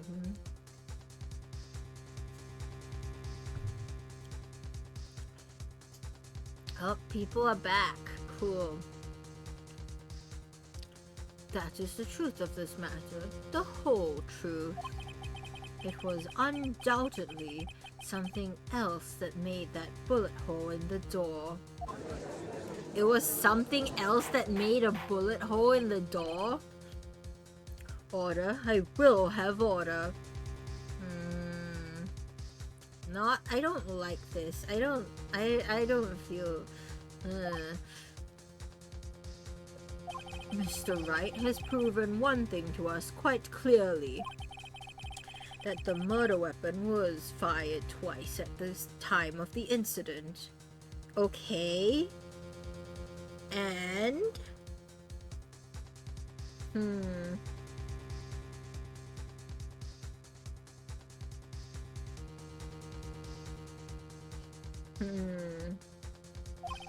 However, as Mr. Von Karma says, the second bullet fired was not found. Yeah, it went through the door and then someone took it. It is highly unlikely that the police merely overlooked this second bullet. So, all we have is the single bullet fired. I'm afraid I have to discount the defense's claim. I praise the judge for his wisdom in this matter. Shut up, Karma. Oh, is his name Karma because he's a bitch? God, how did this happen? I don't believe that the second bullet didn't exist. Was I wrong? Have I been wrong about this whole incident? What are you doing, Nick? Why aren't you raising an objection? I'm sorry, Maya. What? It looks like I was wrong. Nick? If the second bullet wasn't there, then all my conjectures are for nothing. No, but you said you'd do it, Nick. You said you'd get Edgeworth declared innocent. I'm sorry. It's just when I saw the photograph, I thought that 2 shots had been fired. I was so certain of it. I thought I'd won. I thought there was another person, someone else who fired the killing shot. But now, I was wrong to think it could be that simple. This case has stood unsolved for 15 years. Nick! Well, it seems that we have finally cleared up this incident. Only 1 bullet was found at the scene of the crime. That shot was fired by Miles Edgeworth. Precisely. I would like to ask one thing of Miles Edgeworth before passing my verdict. Have you been paying attention to the trial so far? Yes, Your Honor. Do you have any objections? No. No, I do not. So, you killed your father, though that was not your intention? Yes, I did. Oh no. He's accepted the guilt. Very well.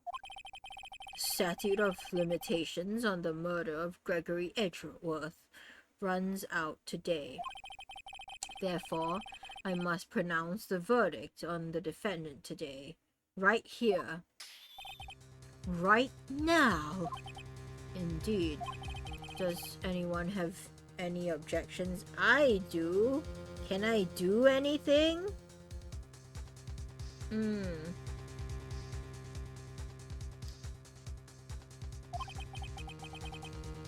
I've been here before. It's just like my first day in court. There's so many things I know I should be saying, but my mind's gone blank.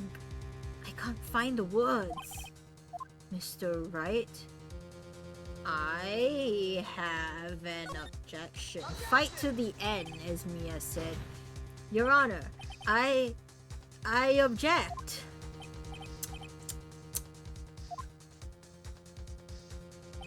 Mr. Wright, on what grounds do you object?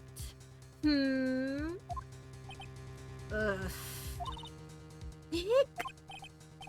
I don't know. His case is perfect. Oh no. Oh no. It must exist. The second bullet. Mia? Was that Mia? What? What did you just say? Nothing. The second bullet must exist. But where? Someone took it. Mia? Mia? It seems like waiting is not going to produce us with any answers from Mr. Wright. Wait, Your Honor. The second bullet. It existed. What? But we've just heard proof that it did not exist. I realize that, Your Honor. I'm really grasping here. It's just someone took it from the scene of the crime. That's what happened. But who? The murderer. The murderer? Then tell us, who is this murderer? I'm still thinking about that one. So the criminal took the second bullet, but why? Huh? First of all, how would they have found it? It's not easy to find a stray bullet, Mr. Wright. Was there some pressing need for the murderer to search for that bullet? The murderer didn't need it?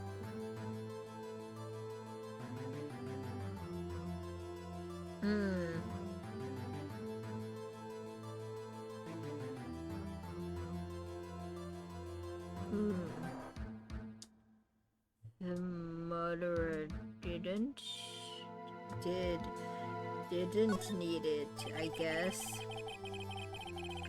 Why would the murderer have spent the time to look for that stray bullet? I haven't got a clue. What's wrong, Mr. Wright?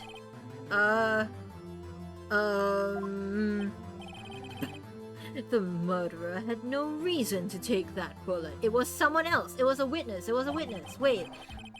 You don't want to admit it, but it's true. What if a witness took it? Had to take it. Had to take it? The murderer? What does that mean? You're thinking too normal. Think crazy. Don't think why the bullet was taken. Think why the bullet had to be taken. Mr. Wright? Yes, Your Honor. I have no idea what I'm doing. Well, the murderer had no intention of taking the bullet from the scene, but, the murderer had to take that bullet. Had to, Mr. Wright? What do you mean? Well, for instance... For instance, what? Maybe the bullet, hit the murderer? The bullet hit the murderer? Just saying, for instance. I mean, if it did hit you, wouldn't you have to take it?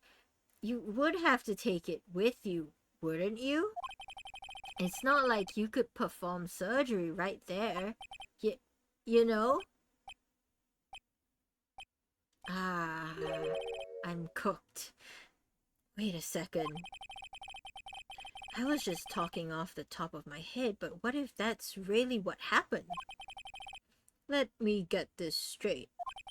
So, at the time of the murder, the murderer themselves was shot, and they left with the second bullet still inside of them, thus leaving only one bullet at the scene of the crime?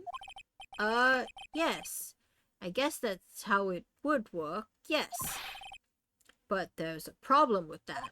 The other two people rescued from that elevator, Miles Edgeworth and Yanni Yogi, were both unharmed. So that would mean the murderer came from outside, yes.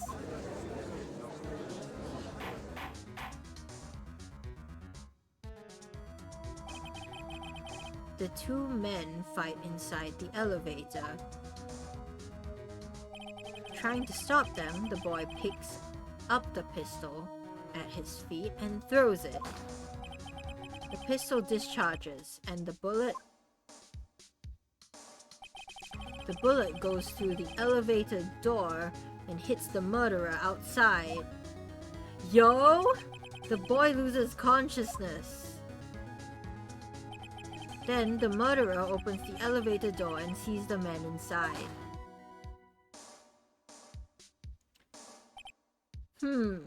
Do the ballistics on the bullet in Gregory's heart not match the pistol?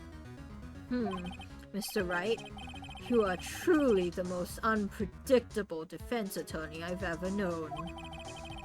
I can tell you're grasping, yet I cannot deny the possibility of what you say.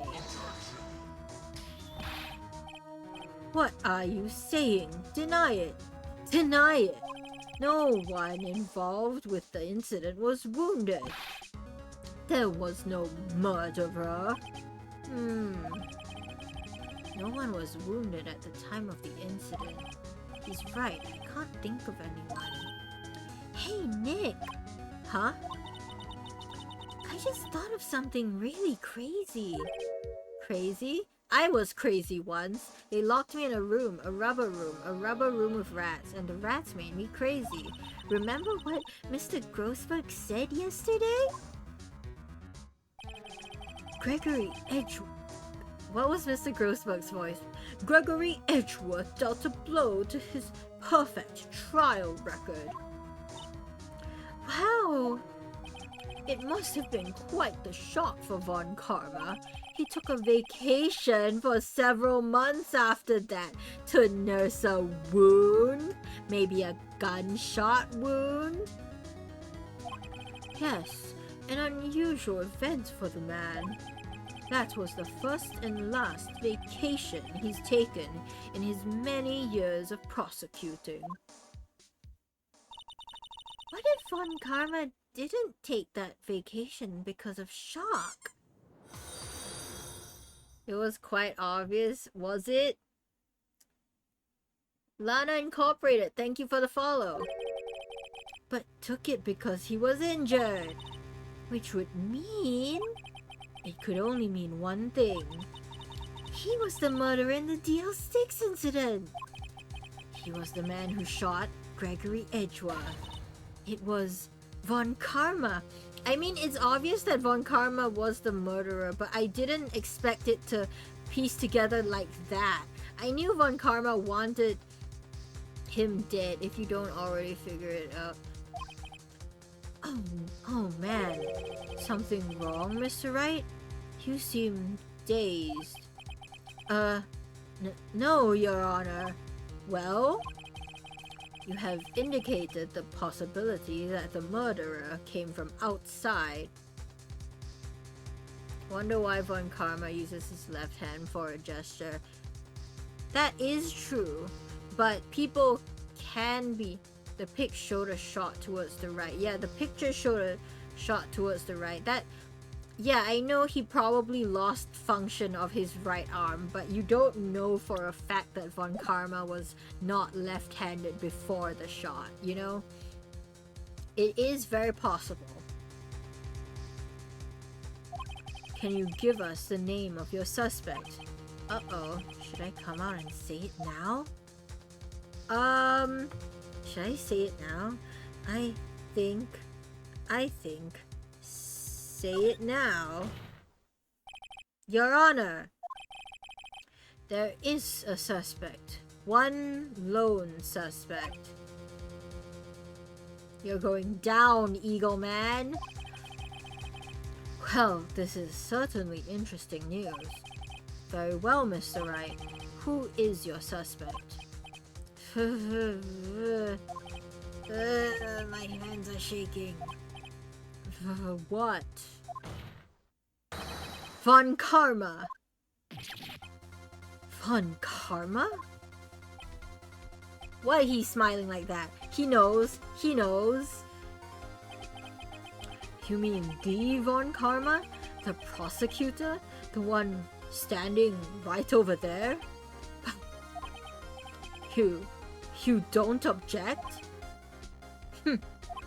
I see no need. Why honor this ridiculous outburst with my objection? Because you took a vacation for several months, starting the day after the incident. Yet, you pride yourself on a perfect record. Why would you take such a long vacation without any reason? So, you're claiming that I took a vacation to heal my injury from the incident? Fascinating. Prove it. I would have needed surgery, no? Where did I go under the knife at, Mr. Wright? Bring the doctor that operated on me. Have him testify. Nick! Let's find out who his doctor is.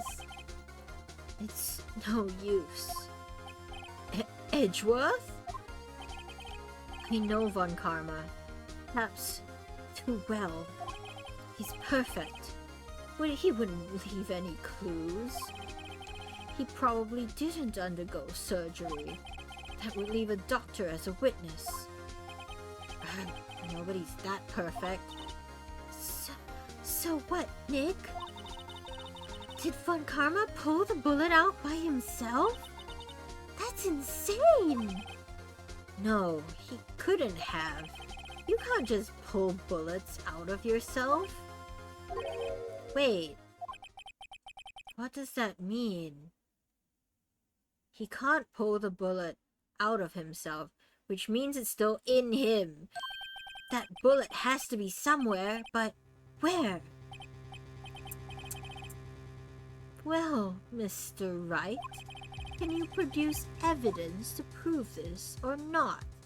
I can, because I still have that stupid metal detector that I've apparently had in my pockets the entire time. Alright, Von Karma, I'll prove it. I'll even use evidence. I know how much you like it so much. What? The evidence that proves Von Karma was shot is... Von Karma is perfect. He wouldn't risk surgery, leaving an evidence trail. So then I ask, where is that bullet now? I think it unlikely that Von Karma performed surgery on himself. You don't mean? I do mean. There is the possibility that the bullet is still inside Von Karma. Imagine what it takes to get a metal detector into a courtroom. I've been to court before, not as like anyone in the key case, but I tagged along with my friend at the time and her father, who is a lawyer, because at the time I was thinking of being a lawyer, so I asked if I could go with. And courtrooms very strict. You go through a metal detector, so I think it would be so hilarious of Phoenix putting a metal detector through a metal detector, you know? It's such a funny image. Is that even possible? For all these years? Well, there's one way to find out. We could use this metal detector. Moreover, how does Von Karma get into court every single time? Because it would go off, you know? It would go beep beep beep beep beep. Well, Von Karma, I'm going to run this over you and see what we find. Oh, he's sweating. Oh, why are you holding your shoulder, huh, Von Karma? I refuse. You refuse? But refusing this means you acknowledge that the bullet is still inside you? Oh? Game logic, yeah. Order, order, order. Your Honor, the defense requests that we be allowed to use the metal detector. Judge, I call for a suspension of this trial. This is an invasion of privacy. The statute of limitations runs out on this case today. It was you who said that we had to end it right here, right now. Enough. I permit the use of the metal detector. Mr. Von Karma, you will submit yourself to testing. Nick, what does this mean? I don't know, but we have to give it a shot.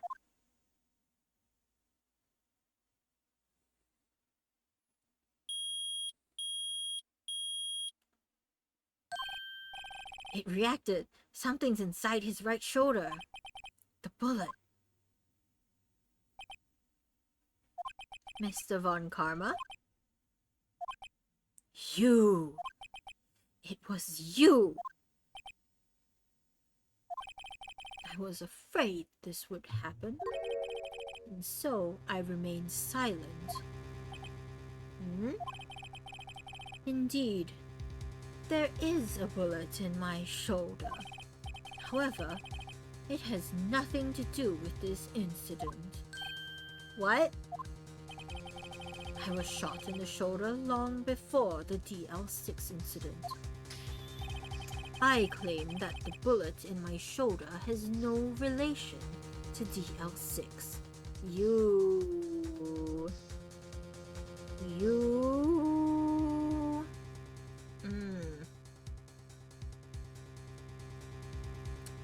How about if it's not related, Von Karma, how about you get surgery, huh? What if we cut you open right now? But Mr. Von Karma, can you prove that?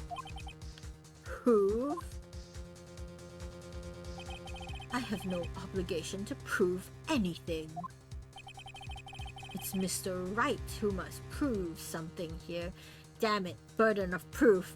I have the burden of proof. Why? Why, Phoenix? Not I. Mr. Wright? Well, can you prove it? Can you prove that the bullet in Von Karma's shoulder was from DL6? Of course he can't. That's why Von Karma raided the evidence locker. Thank you, Maya. Your sacrifice wasn't in vain. You don't have any of the DL6 evidence. That's where you're wrong. It's because you took it out of the records room yesterday. Nuh-uh. With no proof, you cannot convict me of any crime. So sorry, Mr. Wright. Nuh-uh, no. I'm the one who's sorry, Mr. Von Karma. What? You were close. 1 day away from freedom. But you see, I have proof. What? Who would have thought you would dig your own grave trying to convict Edgeworth? I can link the bullet in your shoulder to the DL6 incident. Here's my final proof. Yes, that's the one, right? This is from the other one. That's from the lake. That's from the lake. It's this one, right? DL6 bullet. Clear ballistic markings. Nice. That's a bullet. Where did you get that? He's crashing out, chat. He's crashing out. This is the bullet used in the DL6 incident. This was taken from the heart of the victim, Mr. Gregory Edgeworth. The bullet is preserved quite nicely, with all the ballistic markings intact. Ballistic markings. You may recall the term. It came up in the first trial 2 days ago. Ballistic markings are the fingerprints of a weapon. All bullets fired from a gun are marked with that weapon's unique pattern.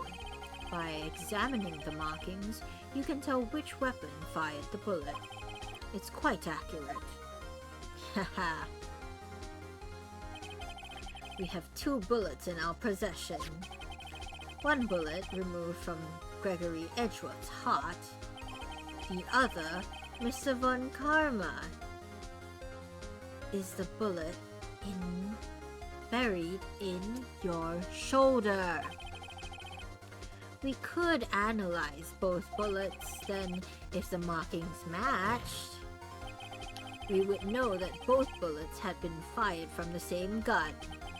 The very same pistol, in other words. The murder weapon that killed Gregory Edgeworth. Mr. Von Karma, you will let us remove the bullet from your shoulder. Then we'll compare the ballistic markings to those on this bullet. And solve this case once and for all. Well, Mr. Von Karma?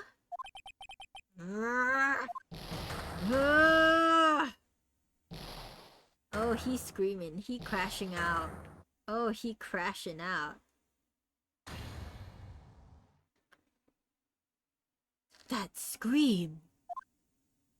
I've heard that scream before. Wait. I know.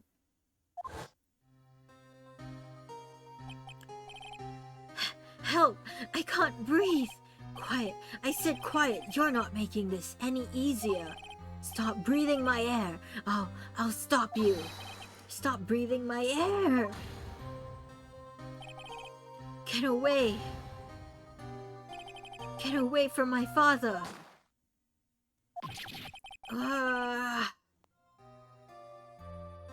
Same scream. We're gonna be hit by an ad. We're gonna be hit by an ad.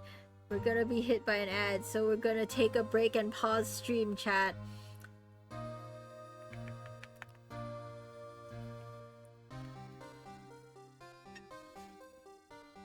Fairly good time too, because I need some water. All of you should drink some water too.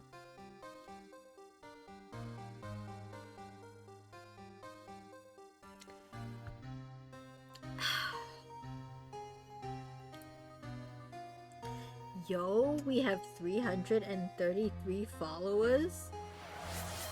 Angel numbers, oh ho.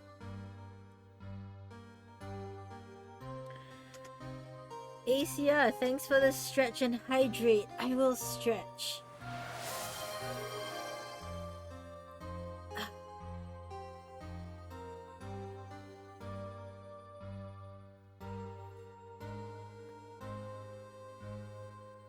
Nice stretch.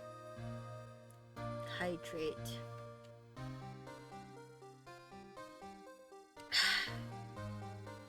And everyone should be up. The ad break just started. Okay, I guess we are waiting this one out.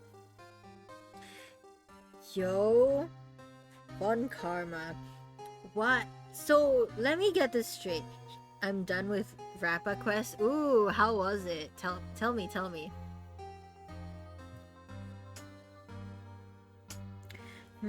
Von Karma is... So, let me get this straight. Gregory Edgeworth brought Von Karma's practices into question, tarnishing his reputation, and that was enough to send Von Karma to murder? On the same day, too. Man is extreme. That is an overreaction if I've ever seen one. That's insane.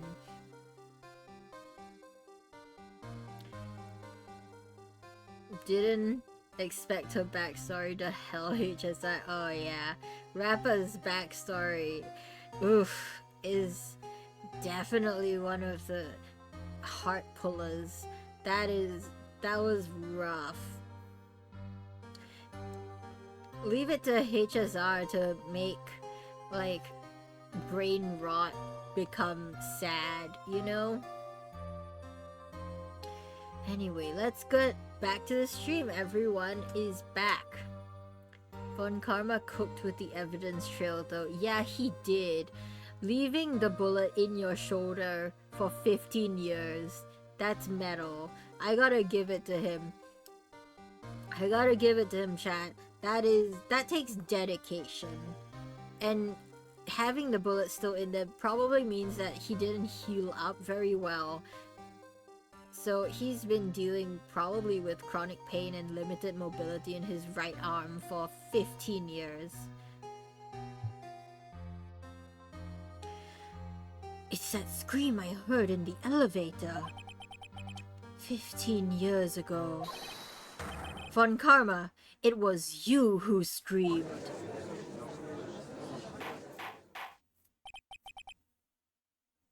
Gregory and Von Karma, yeah. Mr. Von Karma? Edgeworth, only you would dare defy me. So, it was you.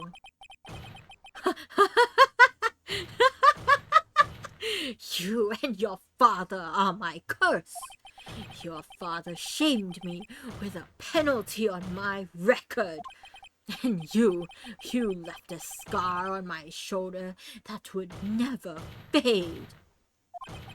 I'll bury you. I'll bury you with my bare hands. Death. Okay, cool. He's crashing out 15 years earlier. Chief Prosecutor, I'm sorry. Von Karma, it's not like you to make this kind of error. I never would have thought that Edgeworth would be the one to catch you. I was careless. I'm sorry, but you will have to be penalized. I've covered for you in the past, but not this time. Edgeworth! It was a shock like none I had ever known. Me? Penalized? It took hours for me to regain my composure. Suddenly, I found myself in the darkness. I was in the court records room. I must have wandered in there without thinking where I was going. The room was pitch black. The lights must have gone out. I went into the hall and felt my way to the elevator.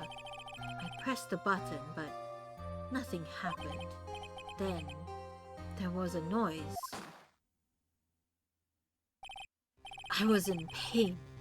A horrible, burning pain in my shoulder. Just then, the lights came back on. The elevator door opened before my eyes.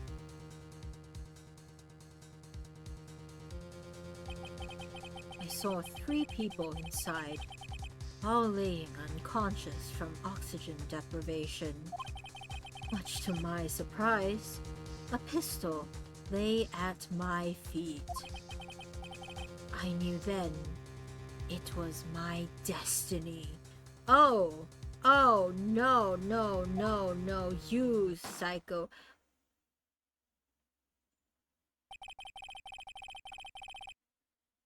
You... okay.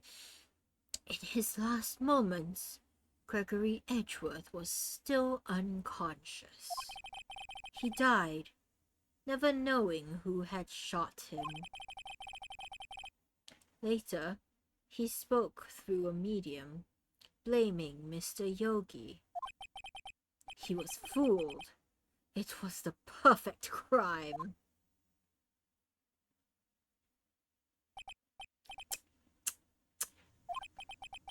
Who would have thought another man would have come to open that elevator door? Judge? What? What are you doing? To your job. Bring an end to this miserable charade. Now, end it. Very well.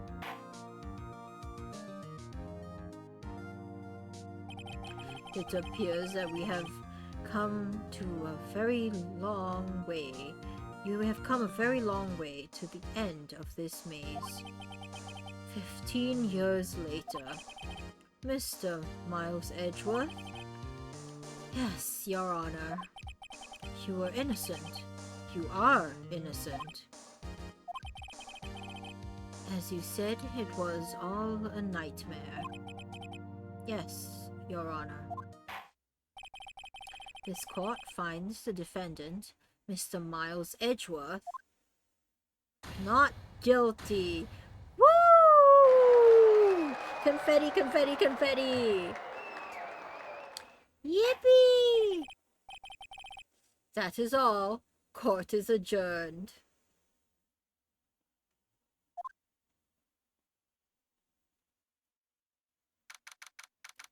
December 28th. Defendant lobby number 2. Nick! We did it! Did you see his face?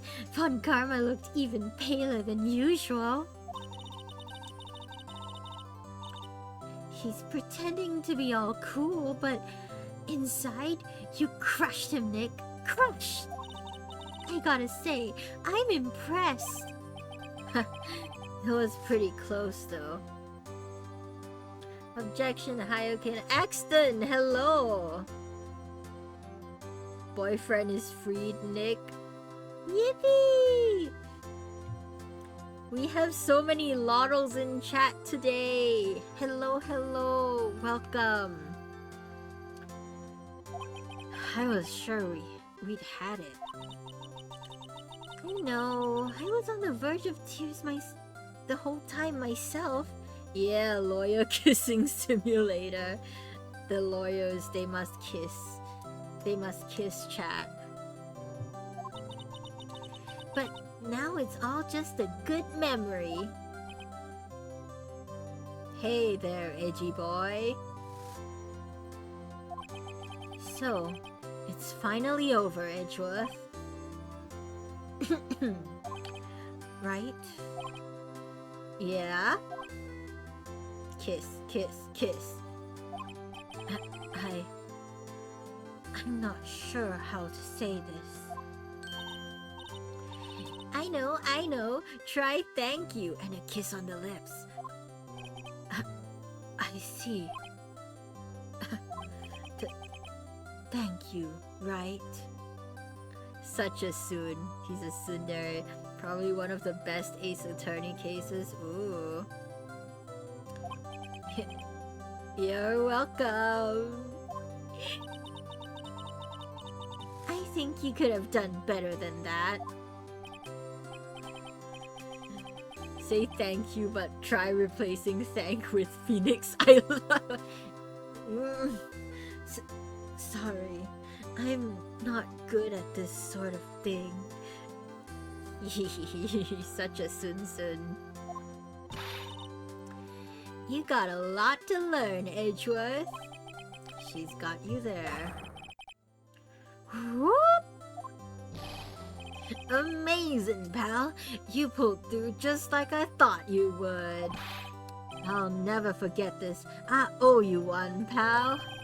And tonight, let's party. Dinner's on me. Yeah, my salary went down a bit this month. But who cares? See, Mr. Edgeworth? You should take a lesson from Detective Gumshoe. That's how you say thank you. I see. I love Gumshoe. Give him the pay he deserves. Yeah, Gumshoe works so hard. Aw.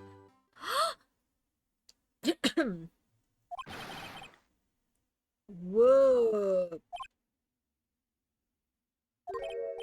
I feel foolish. Don't worry. Take it a little at a time. You'll get used to it. It's been 15 years since I've seen Edgeworth. This unguarded. Hey, y'all. Laura! Y'all were great in there. Thank you. Yo, Edgeworth, congrats. Thank y'all very much. I knew you were innocent from the start, of course. Just look at you. You wouldn't stick your hand in the cookie jar even if no one was there. You were the witness on the first day of the trial, weren't you? Yeah, well, let bygones be bygones, eh? Speaking of which, what are you doing now, Laura? Who, me? Aw, I went back to college. I gave up trying to be an investigative photographer pretty quick. Really? That's too bad. Huh? Isn't that the hot dog guy from the park? Huh? It's over, Nick. My life is over. Why the sad face, Larry? What happened now? Oh, Nick. I'm not long for this world. You don't look sick? It's Kianci. She's going to live in Paris. Paris, Nick. She's leaving me behind. Should have seen that coming. Yo, Edgy, there you are. Yes. Here I am. Congrats, Edgy. Here, a little gift from me in celebration. Celebration?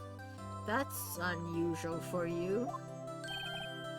Harry Butts, you've come along. You come along tonight too. My treat, pal. Huh? Thanks. Looking forward to it. Yo, Nick. That's the suit that questioned me. When he says treat, that's not police talk for prison food, right? Right? I think you'll be fine, Larry. Right. Yeah? What's up? That envelope that Larry gave me, it's got money in it. Well, yeah, it's not that strange. People give money away to celebrate sometimes. It's $38, right? Larry, it was you! Huh. What a weird amount. I mean, it's not a little, but it's not a lot either. Phoenix realized. $38 exactly? Nick! Wasn't that exactly the amount of lunch money that was stolen from Mr. Edgeworth in school? $38. No. No! Larry, it was you! What are you so surprised about, Wright? Huh? Larry was absent that day from school, right? But that doesn't automatically rule him out as a suspect. What? Think back to that day, 15 years ago. Larry took the day off, but he was bored, so he came into school anyway. Then, he saw the money lying there, and the rest is history. I never was good at history. Edgeworth, you didn't know, did you? I suspected. I just couldn't picture Larry protecting you like he did that day. Everyone else was saying you did it. The whole class was against you, remember? Oh, now Edgeworth suddenly remembers, huh? Yeah, too well. Right. You may not know this, but we used to have a saying back in school. When something smells, it's usually the butts. I know. Really, Wright. I'm surprised you didn't figure it out. Well, this sure is an unexpected turn of events, eh? Edgeworth? You should have told me. Now, Nick, it was 15 years ago. Don't you think the statute of limitations has run out, Mr. Edgeworth? I'd say so, yes. There you have it. Where does that leave me? I became a defense attorney because of what you two did. Well, you have always been something of an insufferable emotionalist. Yeah, and you get worked up too easily, too. Death sentence for both of you. Man, if only I can read chat, man, if I only had known, I'd have become a prosecutor. Same goes for me, only the other way around. For the longest time, I thought that I might have killed my own father. I thought I might be a criminal. I became a prosecutor in part to punish myself. If I had known the truth, I might have become a defense attorney after all. Edgeworth. Want to switch, right? Edgeworth wants to switch? Edgeworth is a switch? Ayo chat? Ayo?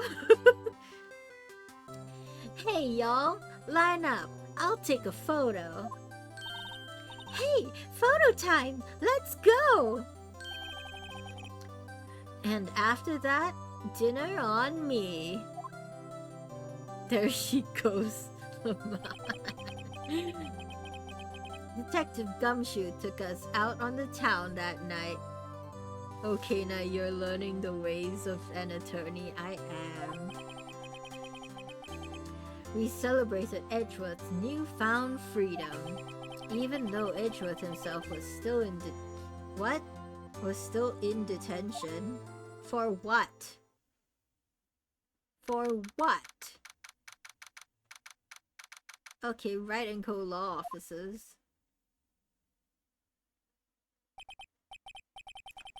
Whoa. I went a little overboard yesterday. My head hurts. Huh? It's still only 5. Maybe I should go back to sleep. What's this? A letter?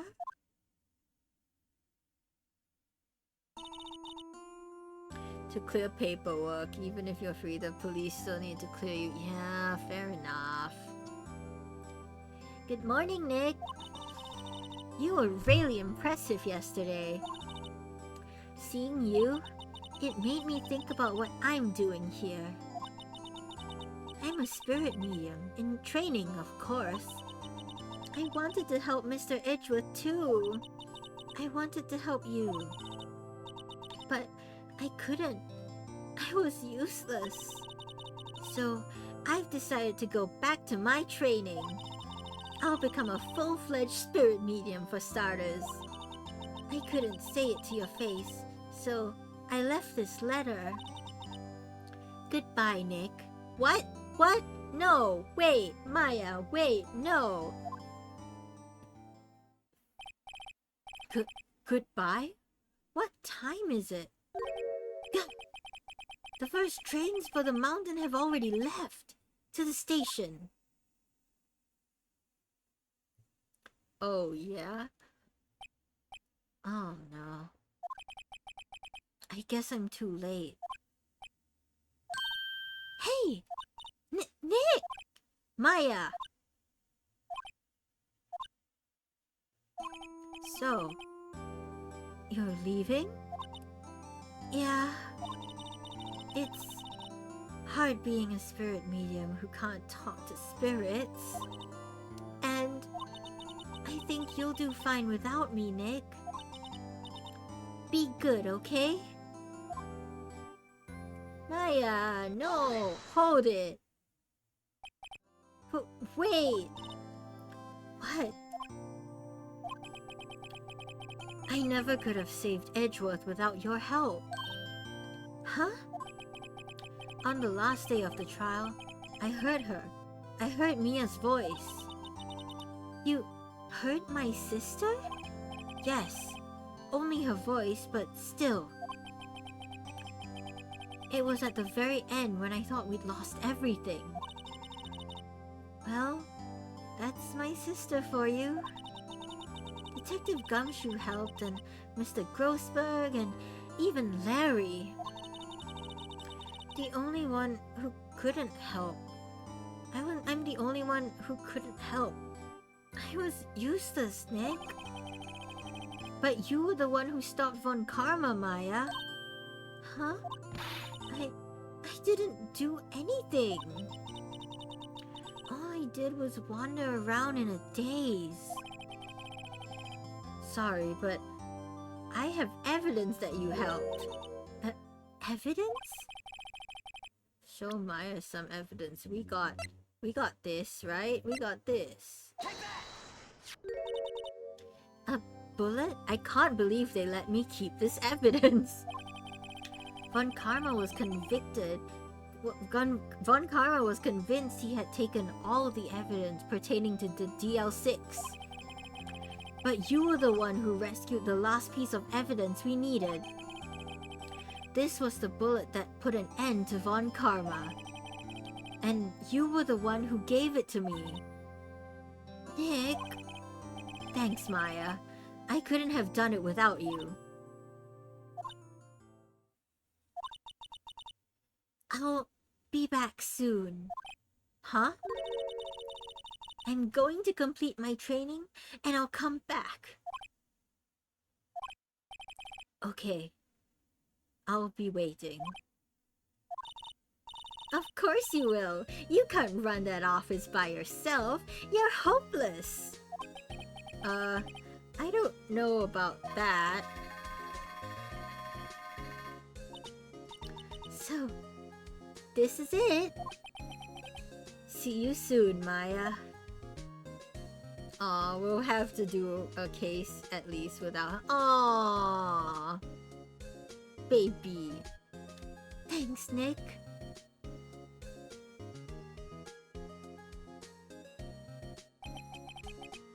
And so so my story ends. Time to turn to a new page and say goodbye to the novice defense attorney that I once was. Now, a new story begins, with the same old crazy cast of characters. Ha! Don't think you've graduated yet, amateur. Mr. Wright, perhaps you'd like to remain... Huh? Yes, Your Honor. Oh, I've got a bad feeling about this.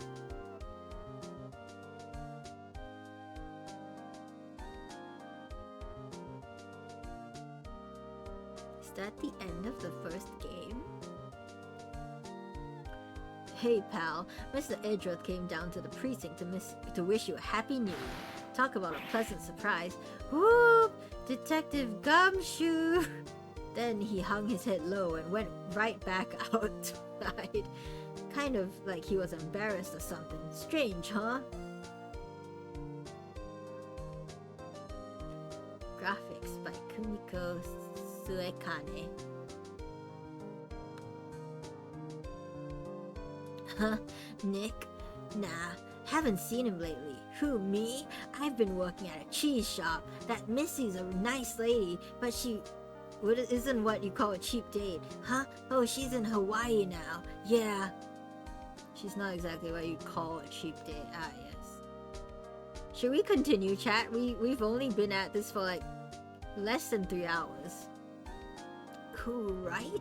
Yeah, I remember him. I hear he's been busy lately, you know, not to ring my own bell. I kind of taught him what he knows. I'm sure he's grateful. If it's the same as the DS where there's a 5th case, okay, yeah. Phoenix, right? Oh, the defense attorney for whom I wrote that evidence for. Oh, you should know. I've taken over management of the Grand Hotel. Grand Water Hotel. Yes. Yes. Fast. I can read this, but I can't voice this. Please stop by. Yes, we will. Oh, it's you. Phoenix, right? Ah, yes. Mia's understudy. I wonder how he's doing. I haven't seen him as of late. Ah, the days of my youth. Like the scent of fresh lemon, you see.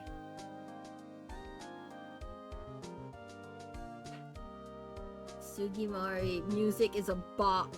Thank you. We will be continuing. This is not the end, chat. Phoenix, right? Is he an actor? Well, I'm not buying it. You can't be a star with the name Phoenix. Oh, she yappin'. Oh, she yappin'. Oh, she yappin'.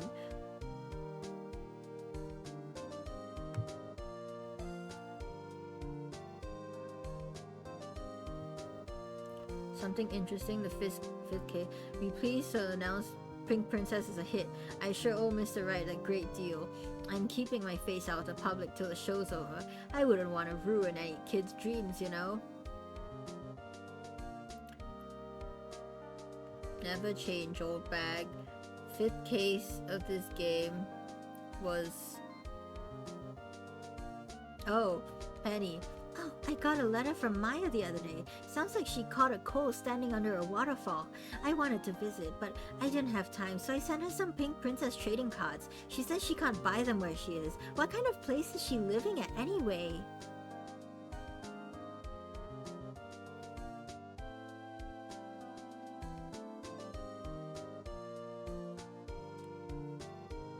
We're gonna be hit by an ad. I'm just gonna keep reading this. You know, I snuck into the studio, right? Who's that? You want to talk? Yeah, okay, saw her, the one with the princess suit. What a dog. I was kind of shocked for a boy my tender age.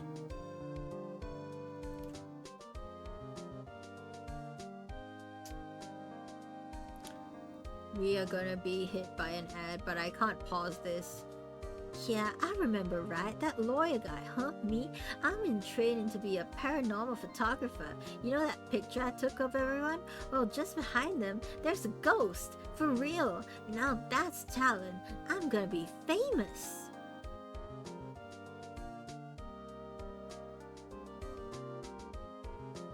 I love the music. It's such a bop. I love this. Oh, hey, yo. What are you looking at? What are you looking at, huh? What are you looking at, huh? Aw, Mia's with us. But what are you looking at, Edgeworth? Huh? Oh, there is a 5th. I guess we'll start on this then.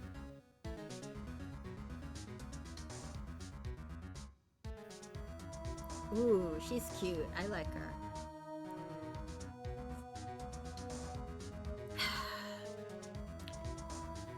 We've been hit by an ad break, so we're gonna pause here.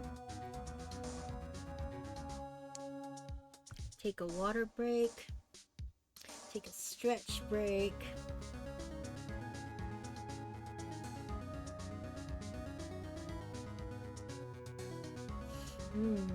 I enjoyed that case. That was very fun.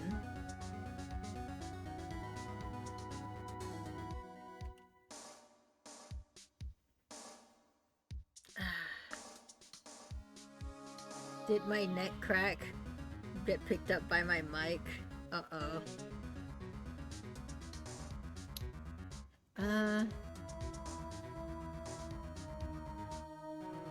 Let me catch up with chat.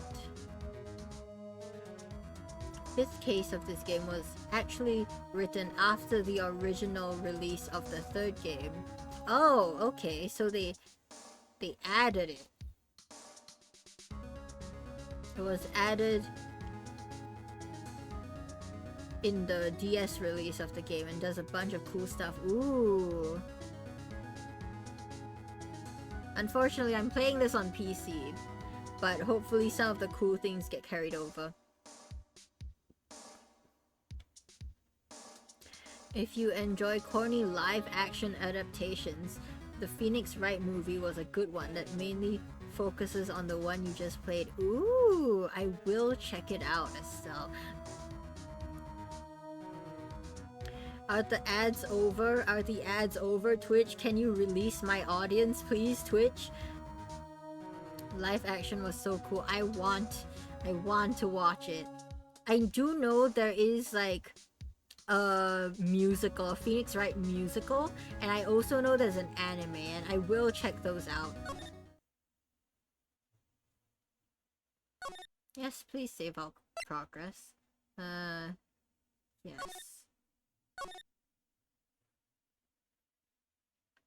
You need to watch the musical and anime season 2. I want to watch it now, but I want to play the games because I know that they're based, like the anime and the musical and stuff are based on the games. So I want to finish the games and so that I can play them blind, you know, and then I can go back and enjoy the media that it was based on. That was based on the games, yes. The only thing I've seen of the musical is a specific gumshoe. Yo, cutscene?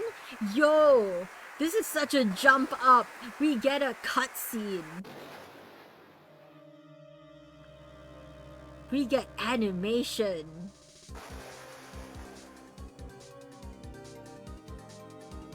Two murderers in 2 buildings. Yo, this is so cool.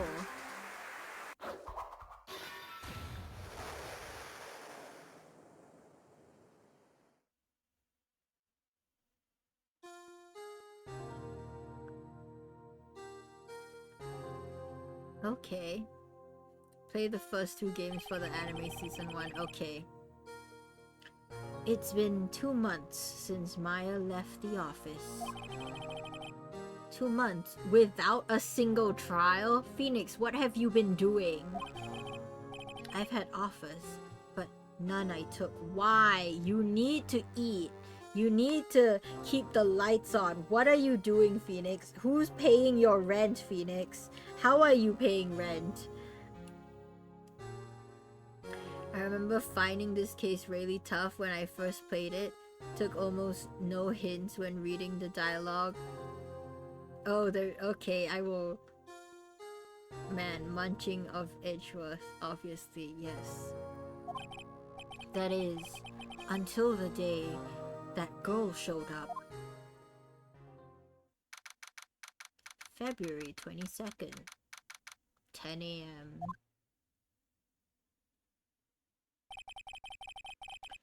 Why do I come here to the office every day? It's not like I want to work. You kind of have... You're the name partner of your law firm, Phoenix. I need to choose a voice very carefully now.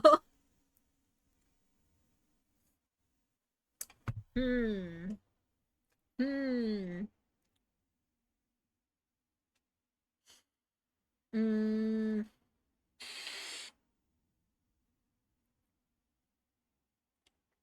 There!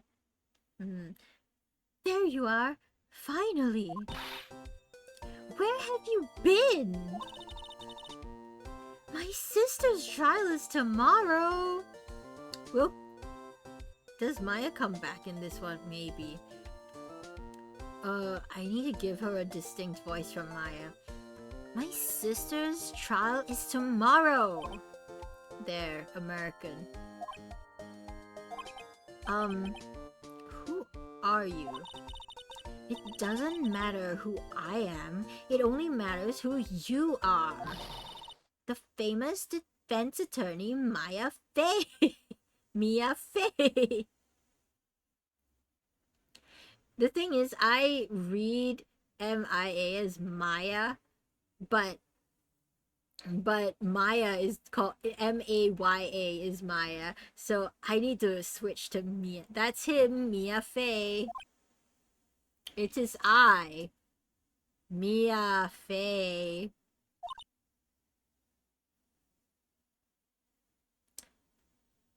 I see a lot of people ready read Maya as Maya. Yeah.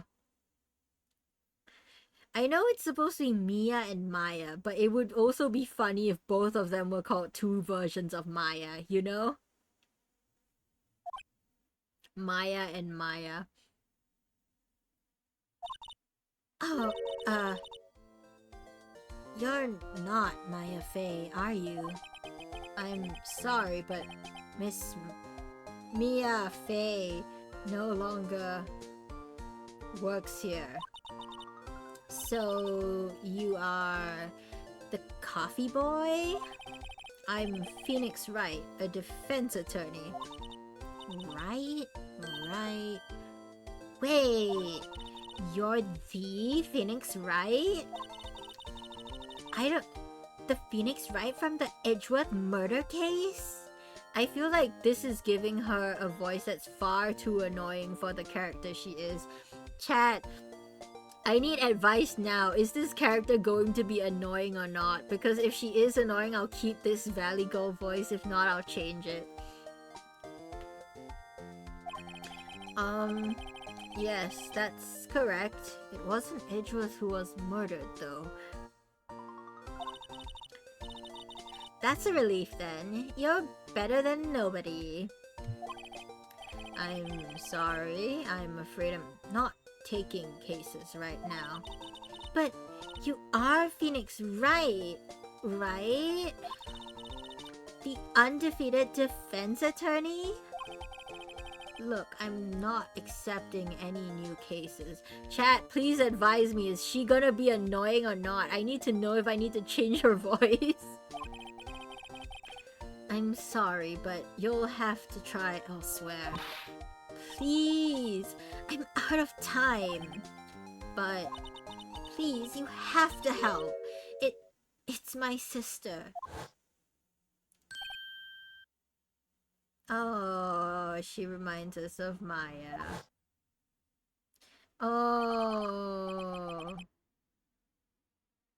Maya? Could it be?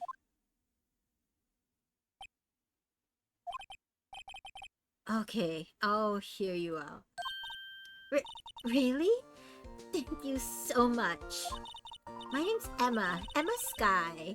I'm a scientific investigator. I should not give her a Valley Girl voice. But so far, she is reading as annoying, so help me out, chat.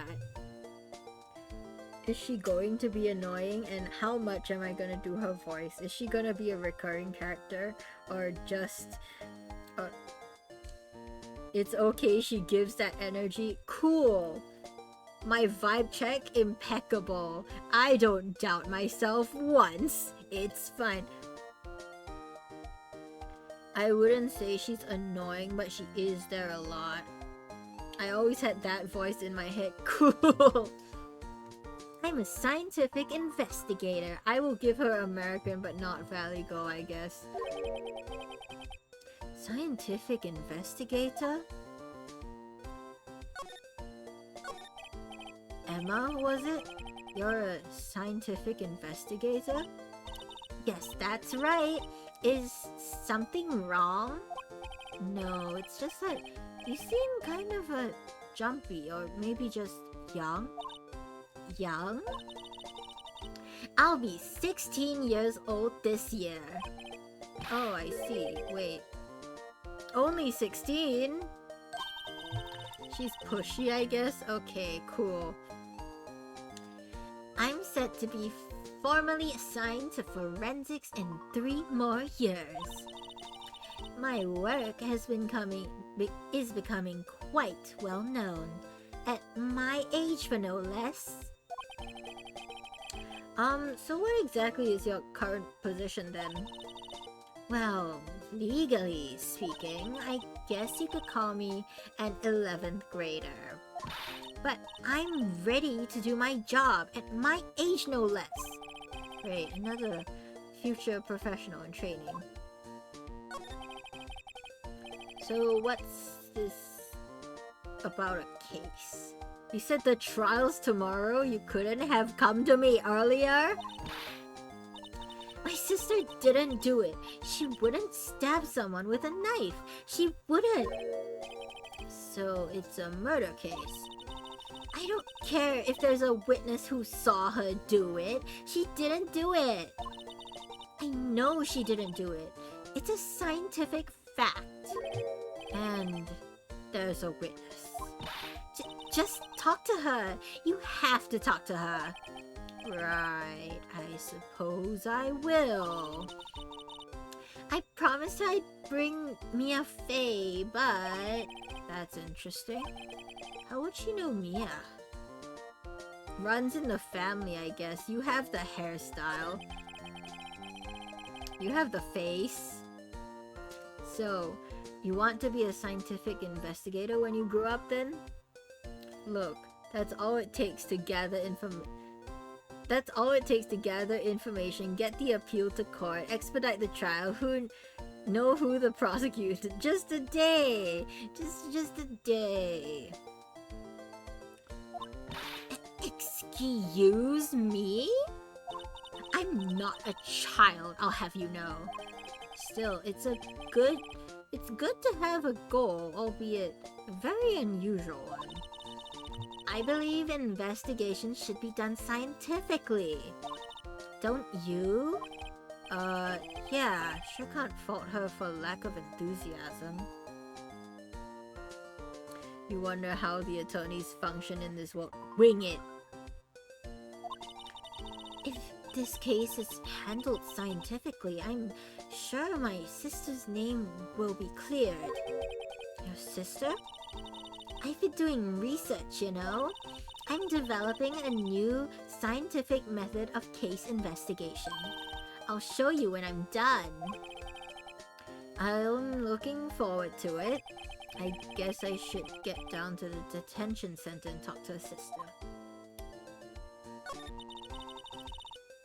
My sister asked for Mia specifically. This Mia Fey person was a few years below her in school. I mean, we don't see many of them, maybe for good reason. Yep. So they went to the same school, huh? She always told me to go to Mia if I ever needed a defense attorney. And, well, I need one. Incidentally, Mia is a woman. Now that you mention it, I guess it is more of a woman's name than a man's. Well, it's nice of you to help your sister out like this. You must be close. Oh, T? Uh, hmm? Well, actually, when she gets like she is now, I kind of hate her. Huh? But she's my only family. Your only family? What about your parents? They died in a car accident when I was little. Why are you smiling like that? Oh, I'm sorry. Cool. We are going to move to the detention center.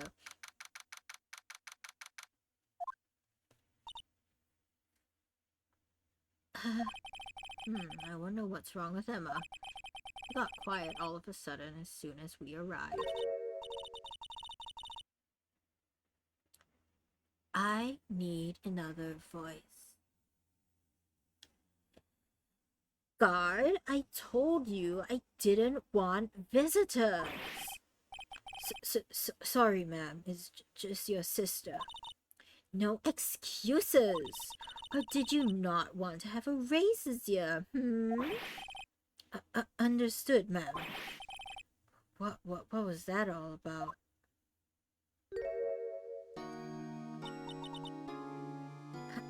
Hi, Lana. Funny. I seem to remember specifically telling you not to come here. Perhaps my memory is failing. She's in custody and can still talk about raises, yeah. Look, I didn't want to come here either, okay? But your trial's tomorrow and you still don't have a defense attorney. I'll be the one in court tomorrow. This has nothing to do with you, Emma. Isn't that right, Mr. Wright? Who are you? And why do you look just like Mia? They really have parallels to Mia and Maya, huh? Hey, how do you know me? Mia mentioned you. I've heard quite a bit. Sorry, I need to keep an American accent. I'm sorry. What exactly is it that you do? My name is Lana Sky. I'm chief prosecutor for this district. What? You're what? I'm chief prosecutor. Prosecutor for this district. I'm so bad at American accents. Help me. You're a prosecutor? She looks military. Two sisters, one a lawyer. Could this be a coincidence? Emma, Lana. I mean, they're just like... They are. Is something wrong, Mr. Wright? What if I give them the same voices as Mia and Maya so that I don't have to come up with new voices?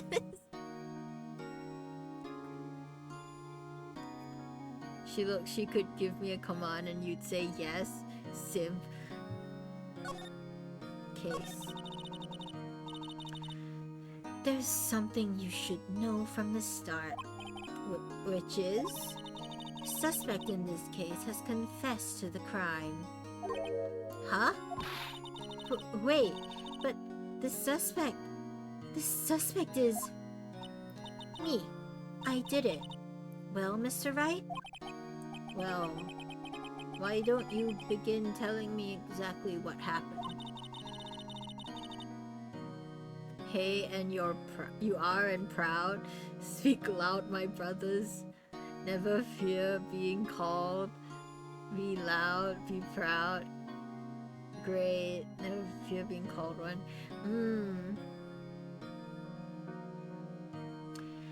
The crime took place yesterday, February 21st at 5:15 p.m. That's quite specific. It was in the witness's deposition. A witness clearly saw me committing the crime. That was a bit of bad luck, wasn't it? The crime took place in the underground parking lot of the prosecutor's office. The body was found in the trunk of my subordinate's car. The prosecutor's office, huh? In your subordinate's car trunk. Classy. I was arrested on the spot, caught red-handed as it were. Oh, that's just great. What if I just give them Mia and Maya's voices? The game's trying to draw parallels anyway. And also my American accent keeps breaking. That's not good.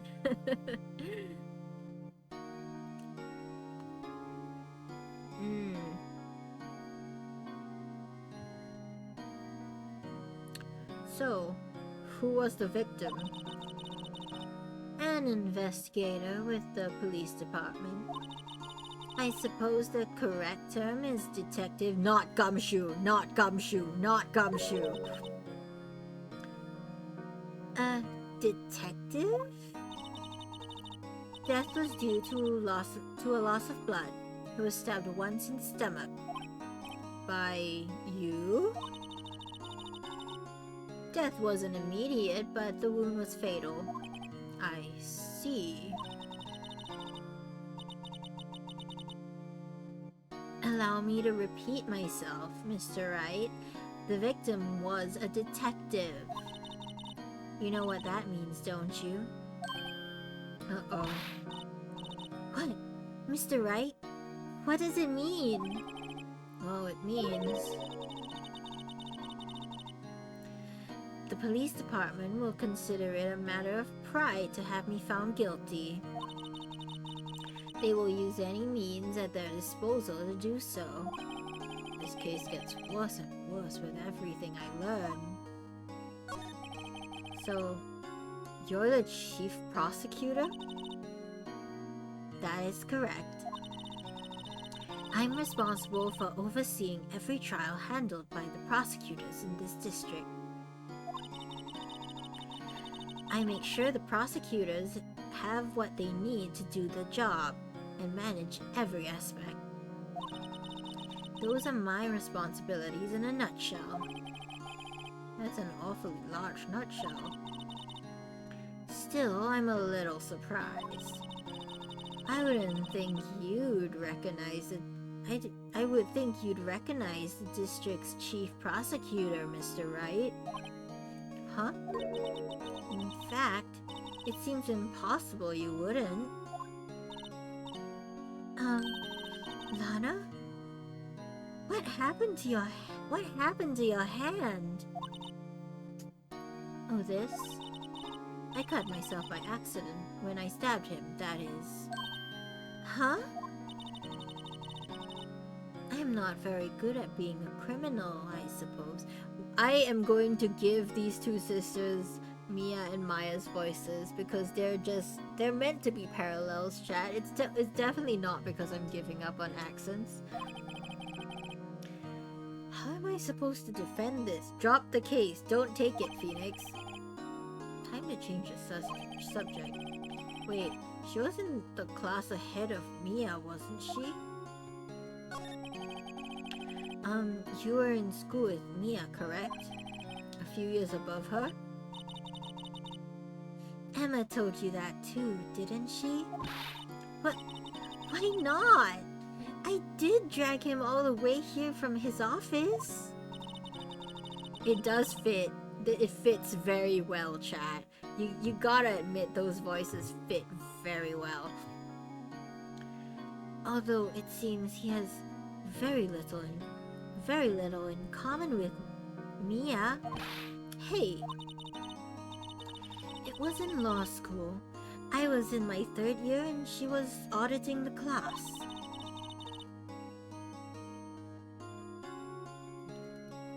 She was different than the other students. Different? She was strong.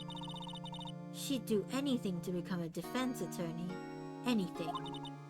That was probably why she was attracted to me. Ayo?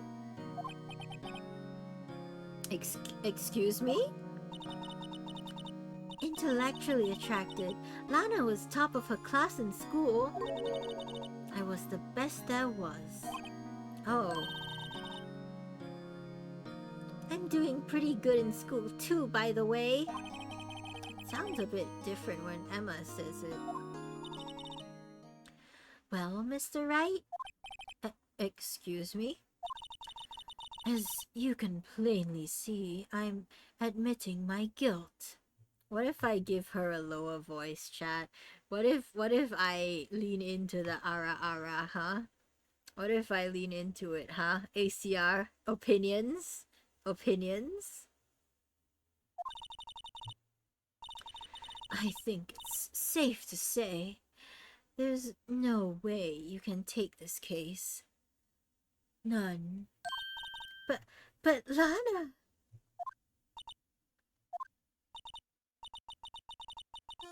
Question marks? Yeah, what? Speechless? Why are you doing this to me? You never think of anyone but yourself.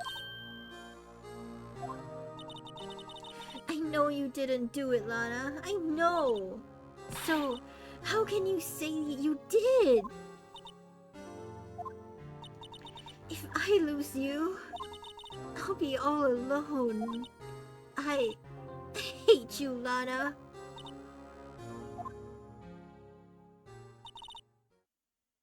Mr. Wright? Yes? I believe our discussion here is ended. The rest, I leave to you. You mean you're requesting my services as your defense? Don't lose any sleep over it. Your client has confessed after all. The case is over. You're about to unlock hidden powers if you go that route with Lana's voice. Hee hee. I am. Estelle is shaking. I take that as a good thing, chat. I'm gonna... That's Lana's voice now. Right. I'll do what I can to get to the bottom of this.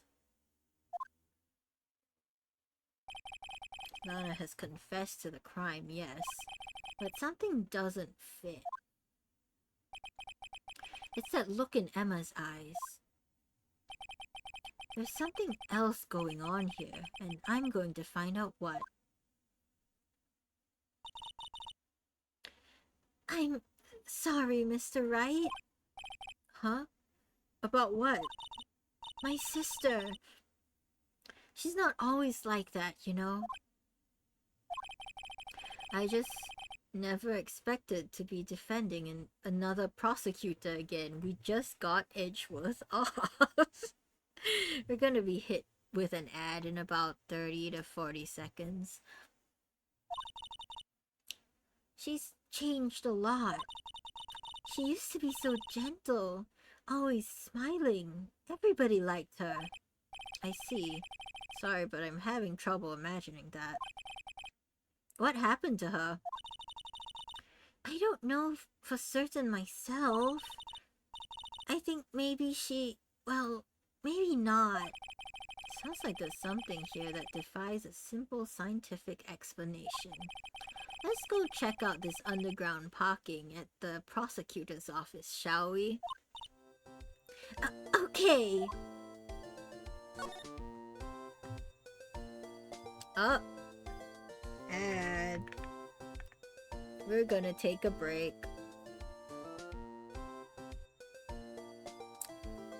So, for those who are still here, what do you think?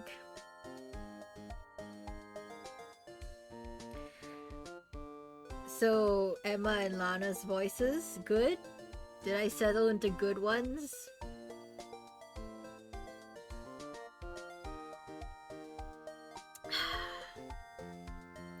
I hope so. Of the case, oh, the voices. You're evil. Whatever do you mean? I have no idea what you're talking about. Hehe.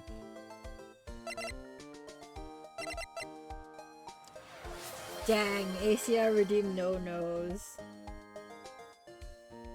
He wants the ara ara voice with me looking as silly as possible. Sure.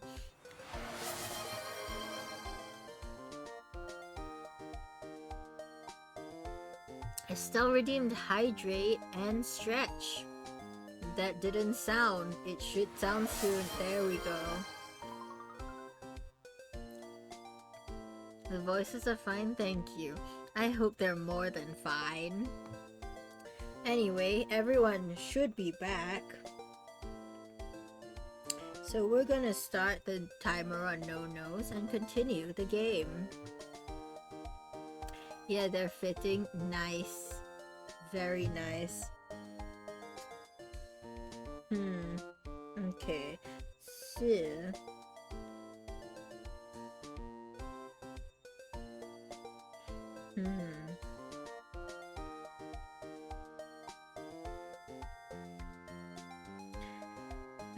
My voice is feeling a little scratchy, so we might have to end stream in like 20 minutes-ish.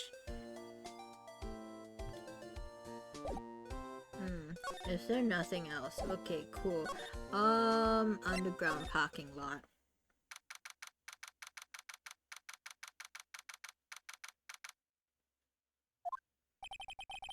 So this is the lot where it all happened? Looks like they're still investigating. Funny that my first visit to the prosecutor's office should be like this. Hey everyone, keep up the good work!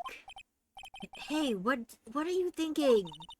Well, they're going to be my coworkers in 3 years from now on after all. No harm in saying hello.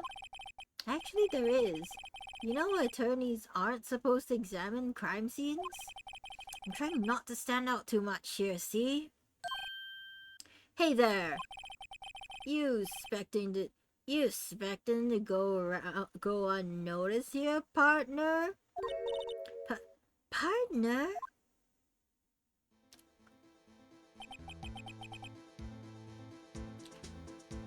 What do we have here?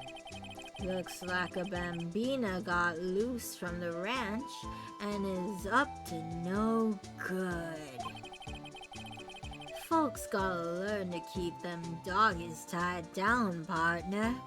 Ranch man, howdy!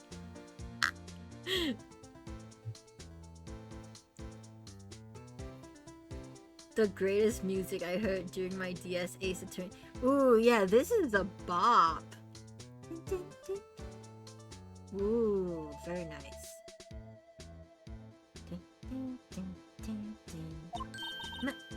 Mr. Marshall! Marshall? Looks more like a sheriff to me. Is he he's shaving with a knife. He's shaving in front of us with a knife. Looky here, Bambina. I know how you feel. But this is my gang's gold strike, see? Strike? This is our claim, our territory, with a mother load of evidence. Ooh, this is one of my favorite tracks from when I played your DS. Oh, when you play your DS. Oh. If you're fixin' to mess with what's ours, you'll regret it, partner. You know what dreams the cacti out in the desert dream? You know what dreams the cacti out in the desert dream?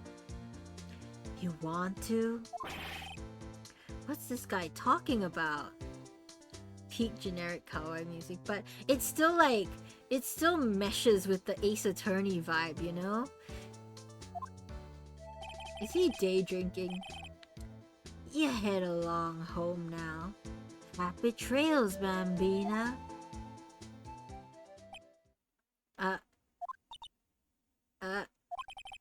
Was that a hombre, a friend of yours? Kind of. Sort of. Yeah, he's a detective. Who thinks he's a sheriff from the Wild West, it seems. Wallet. What's this, a wallet? Excuse me, officer. Wait! What are you doing, Mr. Wright? Day drinking on the job, no less, yeah. What am I doing? I just found this wallet. I'm handing it over to the police. I don't believe it. This is real basic. Anything at a crime scene is evidence. Let's be scientific about this, please. Just put it in your pocket. How is that scientific? Sounds like theft to me. Wallet hastily stuffed into your pocket. There seems to be something inside. Can I not check? I'm called to duty already at my tender age. Here, I'll teach you the trick to examining evidence in detail, okay? By the way, her eyes are sparkling. I can tell she's been waiting for this. I could give her a Paimon voice, but everyone would suffer, myself the most, so I'm not gonna do that. Okay now. Look at the court record. Yeah, it's not letting me. Cool. You have to be sure to examine evidence carefully on all sides. Is this a new game mechanic? Thank you for not, lol. You have to be sure to examine evidence carefully on all sides. Yeah, I'm not doing that. Now, let's start examining from every angle. Yes, the touchscreen moments. Yo! I bet this... There might be a clue in here. Panic. The touchscreen modes. You should check it out with the press of enter. Yo! Wait, HNBMO. E is zoom in, J is... Those are weird keybinds. You see why this was a DS edition? Yeah! I'm sure, like... I mean, these are pretty common nowadays in games, but I'm sure that this was, like, groundbreaking at the time. I suppose it's like WASD. Yeah, but E and J? Wild, unhinged. This is an ID card. Sergeant Bruce Goodman, ID 5842189. See? Well, isn't this scientific investigation useful? I guess, though I don't see what science has to do with it. Not sure if this was possible on GBA with the original release. It's cool that they added it. It is! I do like this a lot.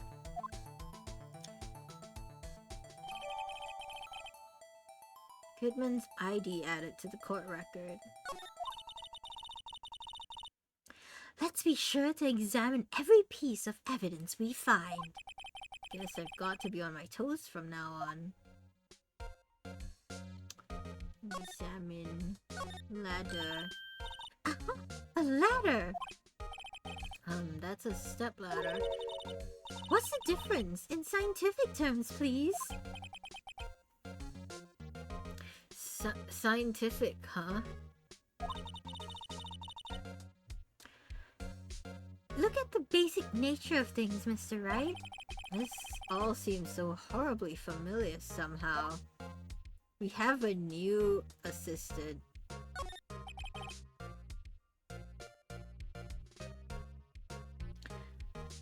No clues here. As a non-Genshin player, I wonder how close my voice was to Paimon's.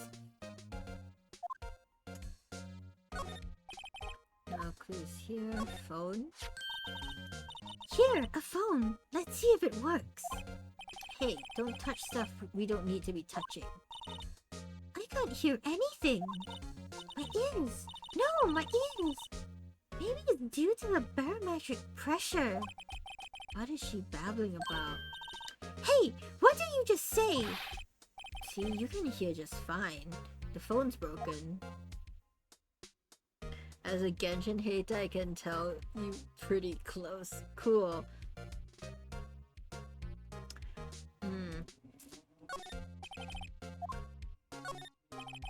Door.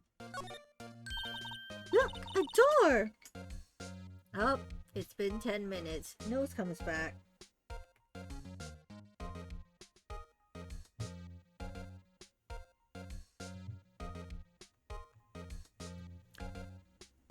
This must mean something.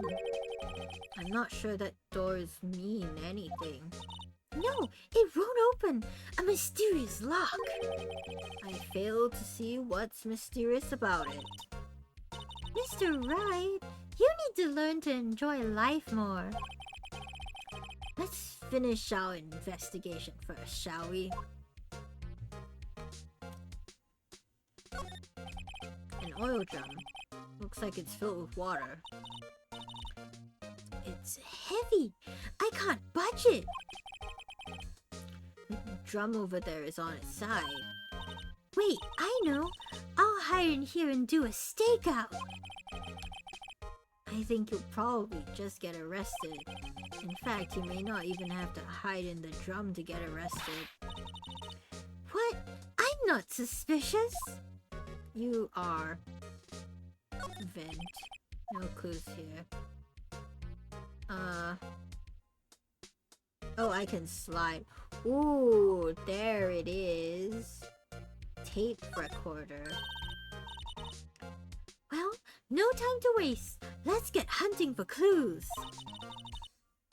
I wonder what this is. Well, partner, looks like you got no intention of going home quietly. The sheriff. Like I said before, this here's our claim.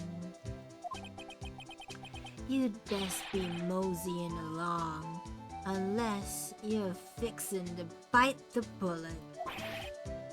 God, scary. Could you just tell us one thing? Who owns that car? Well, well. The little filly's got a good nose on her. You wanna know who rides that red Mustang with the body in her saddle, eh? What? With the body in her saddle, eh? Huh? Huh? Please! No problem, partner. About time for vittles anyway. Vittles? Get yourself to the saloon up on the 12th floor of the prospector's office. Oh, he's Delulu. Okay. Might just find you a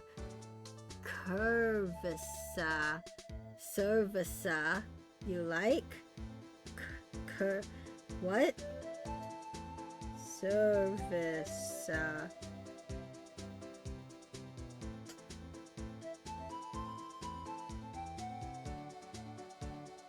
Huh?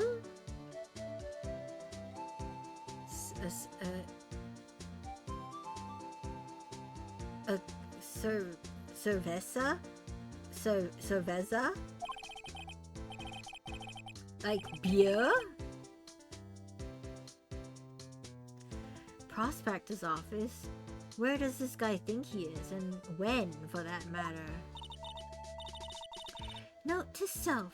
Look up Vittles, Saloon, Cerveza. Vittles? What is Vittles?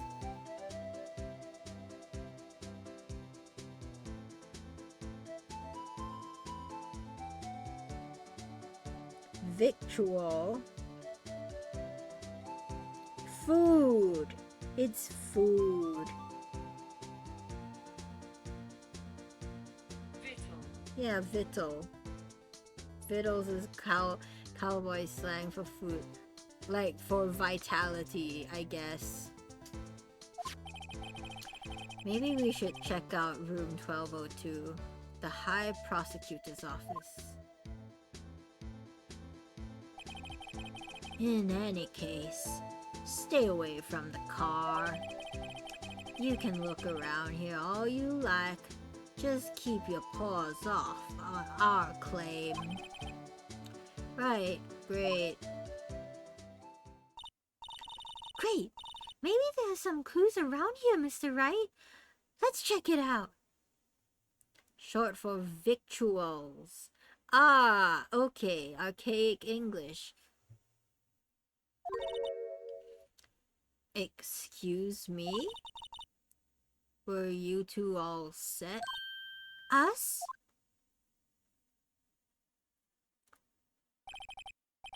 What's this? She couldn't be. Is that an onigiri?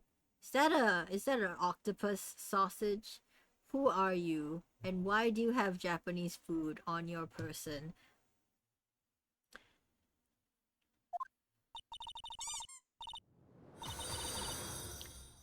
Timo57, thank you for the follow. How are you? How are you?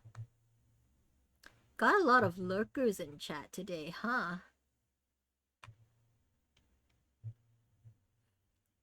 Octopus sausage rice ball lady here to save the day. You're so right, Estelle. Hello, how are you? I'm Okena, your friendly model axolotl. I'm glad to have you here. Homesick today? Oh?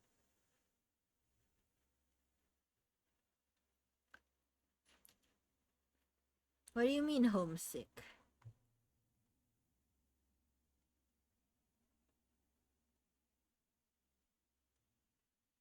Glad to be here though. Glad to have you. You're ill. Oh, you're at home sick. Okay. I hope you get better soon, but I'm glad you're here. You're selling lunches? Here? This is a crime scene.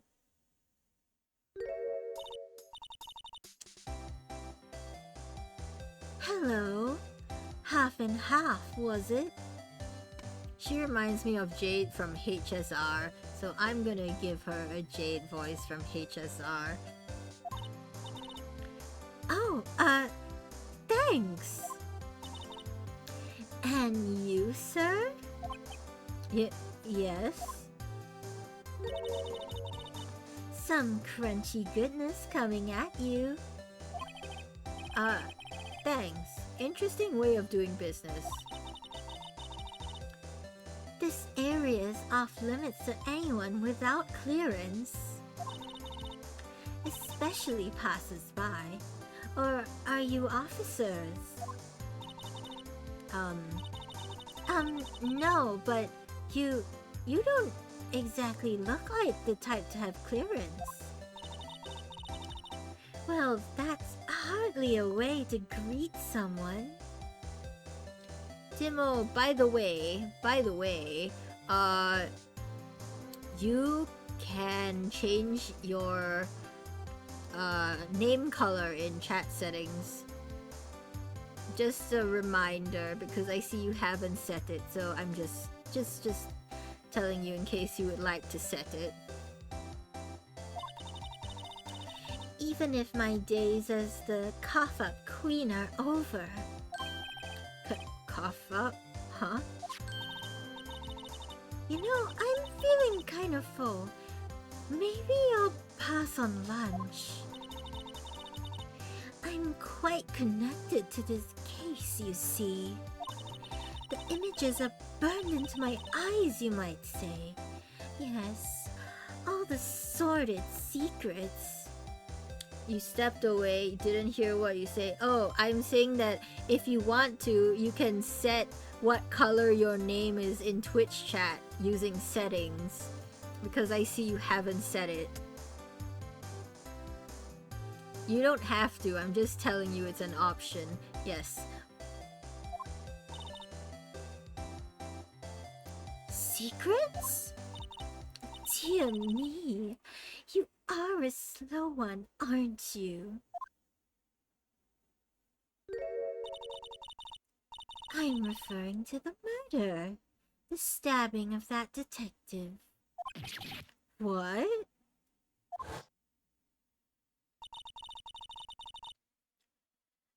A witness clearly saw me committing the crime. Take care of your puppy. Ooh. Yes, doggo is good company. You mean you're the witness my sister was talking about? Please, cough up queen, tell us what happened. The name is Angel Star. Don't you go forgetting it. Or before you know it, I'll have you whimpering at my heels. Yo, yo, yo. We have some very interesting characters in this episode. Isn't that right, chat? Yes, ma'am. Yipes, she means it. She threatening us with a good time? I think she is. Somehow I knew. Yesterday was a day of destiny. I knew something was going to happen.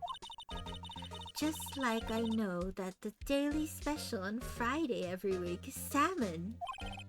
Destiny? Was yesterday's special for some reason? You're a defense attorney, right? You should know then. You should know the foul misdeeds of the evil ones who haunt this den of inequity.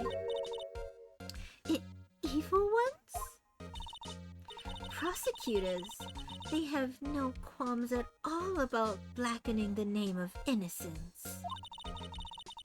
And yesterday, they paid homage to the most evil one of them all. Is it paid homage or homage?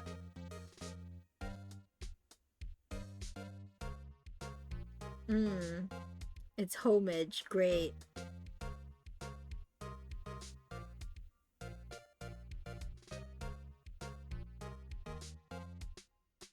Oh, it's a French. She may need the Ara Ara voice too.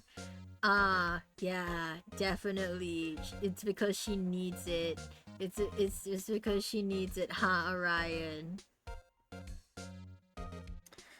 I'm giving her a higher Ara Ara voice.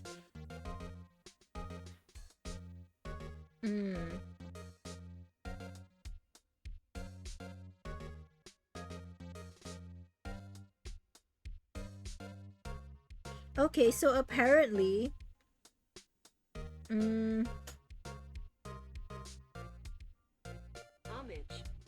homage? No. American, British. Homage? I don't believe any of you. French say homage. Okay, great.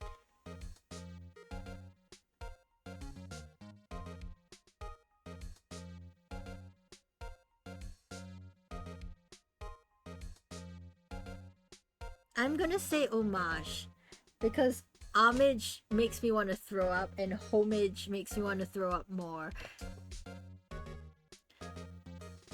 And yesterday, they paid homage to the most evil one of them all. They gave an award for the king of prosecutors. What a farce. Homage means in memory of. They gave homage to. Homage means reference, right? I'm not delusional, right? Am I gaslighting myself? So she's saying there was some sort of prosecutor convention yesterday?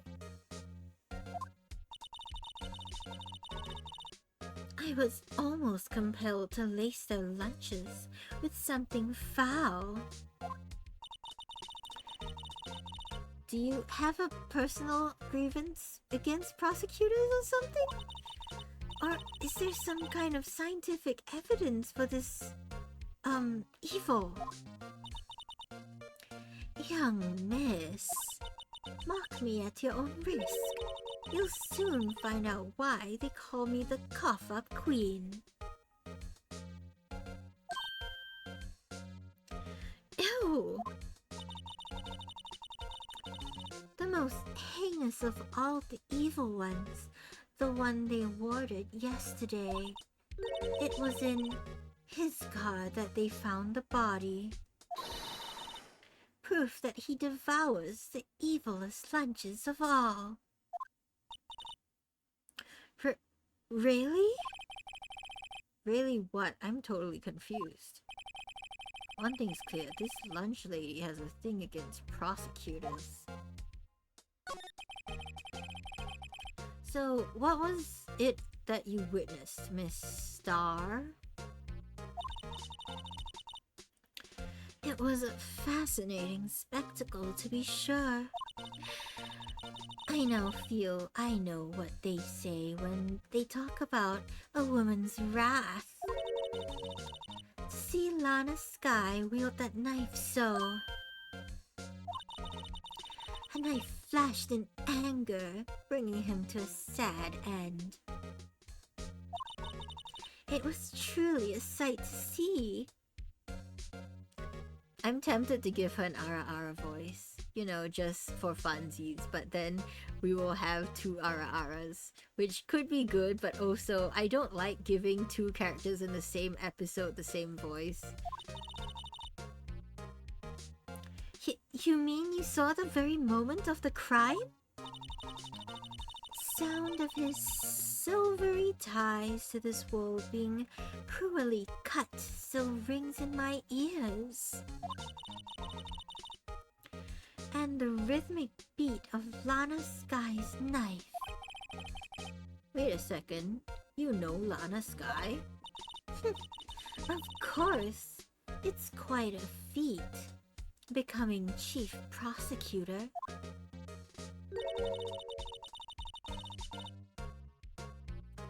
Ad break is incoming.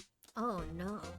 How many lunchboxes of sin did she pack to make that journey, I wonder?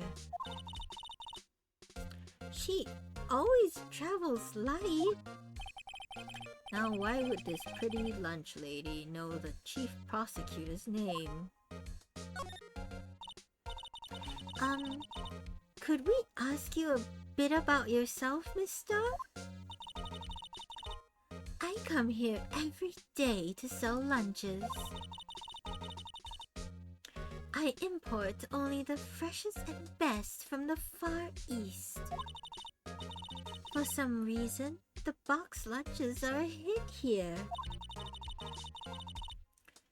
Why not make the lunches here rather than import them? Did you say something? No. Oh, we have an ad. Cool. We're gonna take a little break.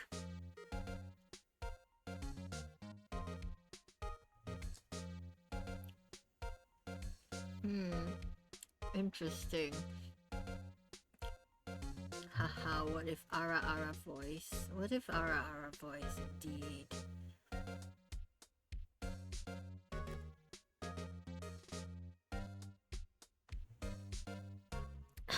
Time to stretch.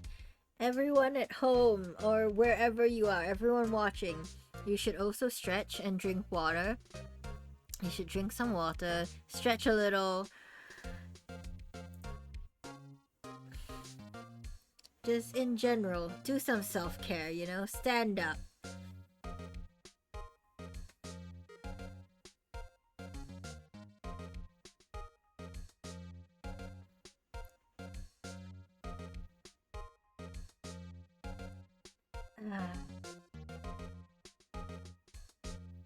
Ooh, I might end stream soon, actually.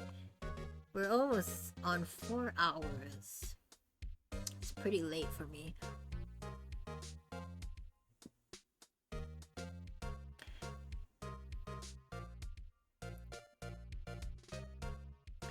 Everyone should be back. Okay, we're going to go a bit further and then we're gonna raid someone. Only true connoisseurs can understand. Ooh, grilled fish.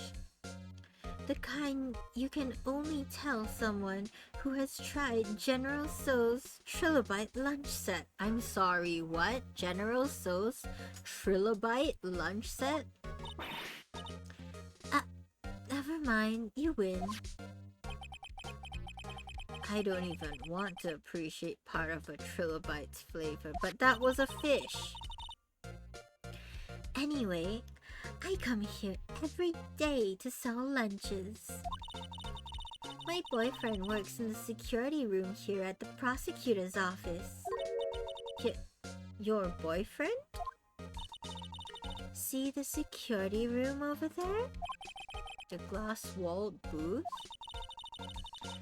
I sell my lunches and since I'm here anyway, I drop in to see him. Since you're here anyways, I guess selling lunches is more important than romance. So, to scientifically analyze the data available so far, you, Mr. are a lunch vendor with an ulterior motive for coming here. Useful analysis, not. Did you have a bad experience with a prosecutor, Miss Star? I sense some hostility. Hostility? Ha! Perhaps. Prosecutors are all alike, and the bigger they get, the worse they smell. Kind of like 10-day-old clams in the chowder. I wonder if Miss Star was involved in some sort of legal trouble in the past. That'd be a sure cause of food poisoning, scientifically speaking, of course. I mean, now you're talking, cough up, queen. I thought she was just a lunch vendor, but now I'm not so sure.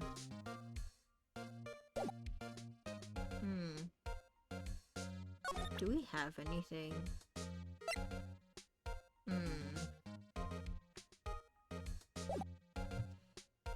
I'm getting a little tired, chat. So, might move to the prosecutor's office and then... Oh, is this Edgeworth? Is this Edgeworth? It's the color of his clothes. And it's pretentious. Is this Edgeworth's room, chat?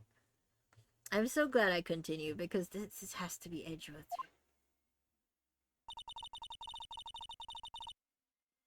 This is the kind of room that just screams, I can do the job. Quite a change from your office, really. Steel Samurai at the back. Yeah, is he a secret weeb, chat? Is Edgeworth a secret weeb? Thanks. Look, there's a trophy or something here. A trophy? What's that shield? What, that shield? It takes real nerve to display stuff like this. I don't think that's displayed. That's shown on a couch. It's not on a shelf. But look, even the vase has the frills on it. It has to be Edgeworth, right? Whoever's office this is, they must be a real stuck-up jerk. Phoenix Wright. You never tire of prying into other people's business, do you? That voice. Edgy boy, edgy boy! Long time no see, Edgeworth. Long time no see, Edgeworth. Huh? Ah! Mr. Edgeworth! You know him from somewhere? Of course! I'm his biggest fan! My sister introduced us once and... Right, her sister's the chief prosecutor, after all. Well, what brings you here? I warn you, I've been known to be a real stuck-up jerk. No! No! It was just Mr. Wright here, Hey, don't blame me. We're just here to investigate a murder case. Murder? A body was found in this nasty bright red sports car in the parking lot. That would be my car. What of it? Ah! Chat. Of course it's you, of course it's you. You... What is this frame thing? Is this from when he was under, what's his name? Von Karma?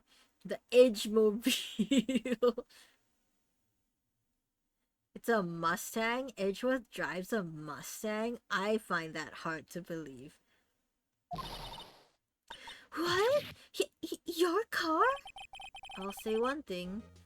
She certainly can scream, and I can't scream because it's almost 1 a.m. Okay, now that we're here, chat, I think this is a good time to save and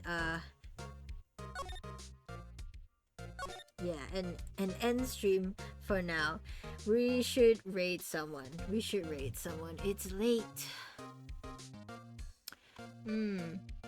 Who to raid? Ooh. Let's raid Atlas, shall we? Yeah, we'll raid Atlas. Okay, here are my raid messages. One is for followers, one is for subscribers. Thank you everyone so much for watching. Remember, I'm Okena, your friendly model axolotl, and I'll see you next time. Let's go raid Atlas, shall we? Let's go, go, go!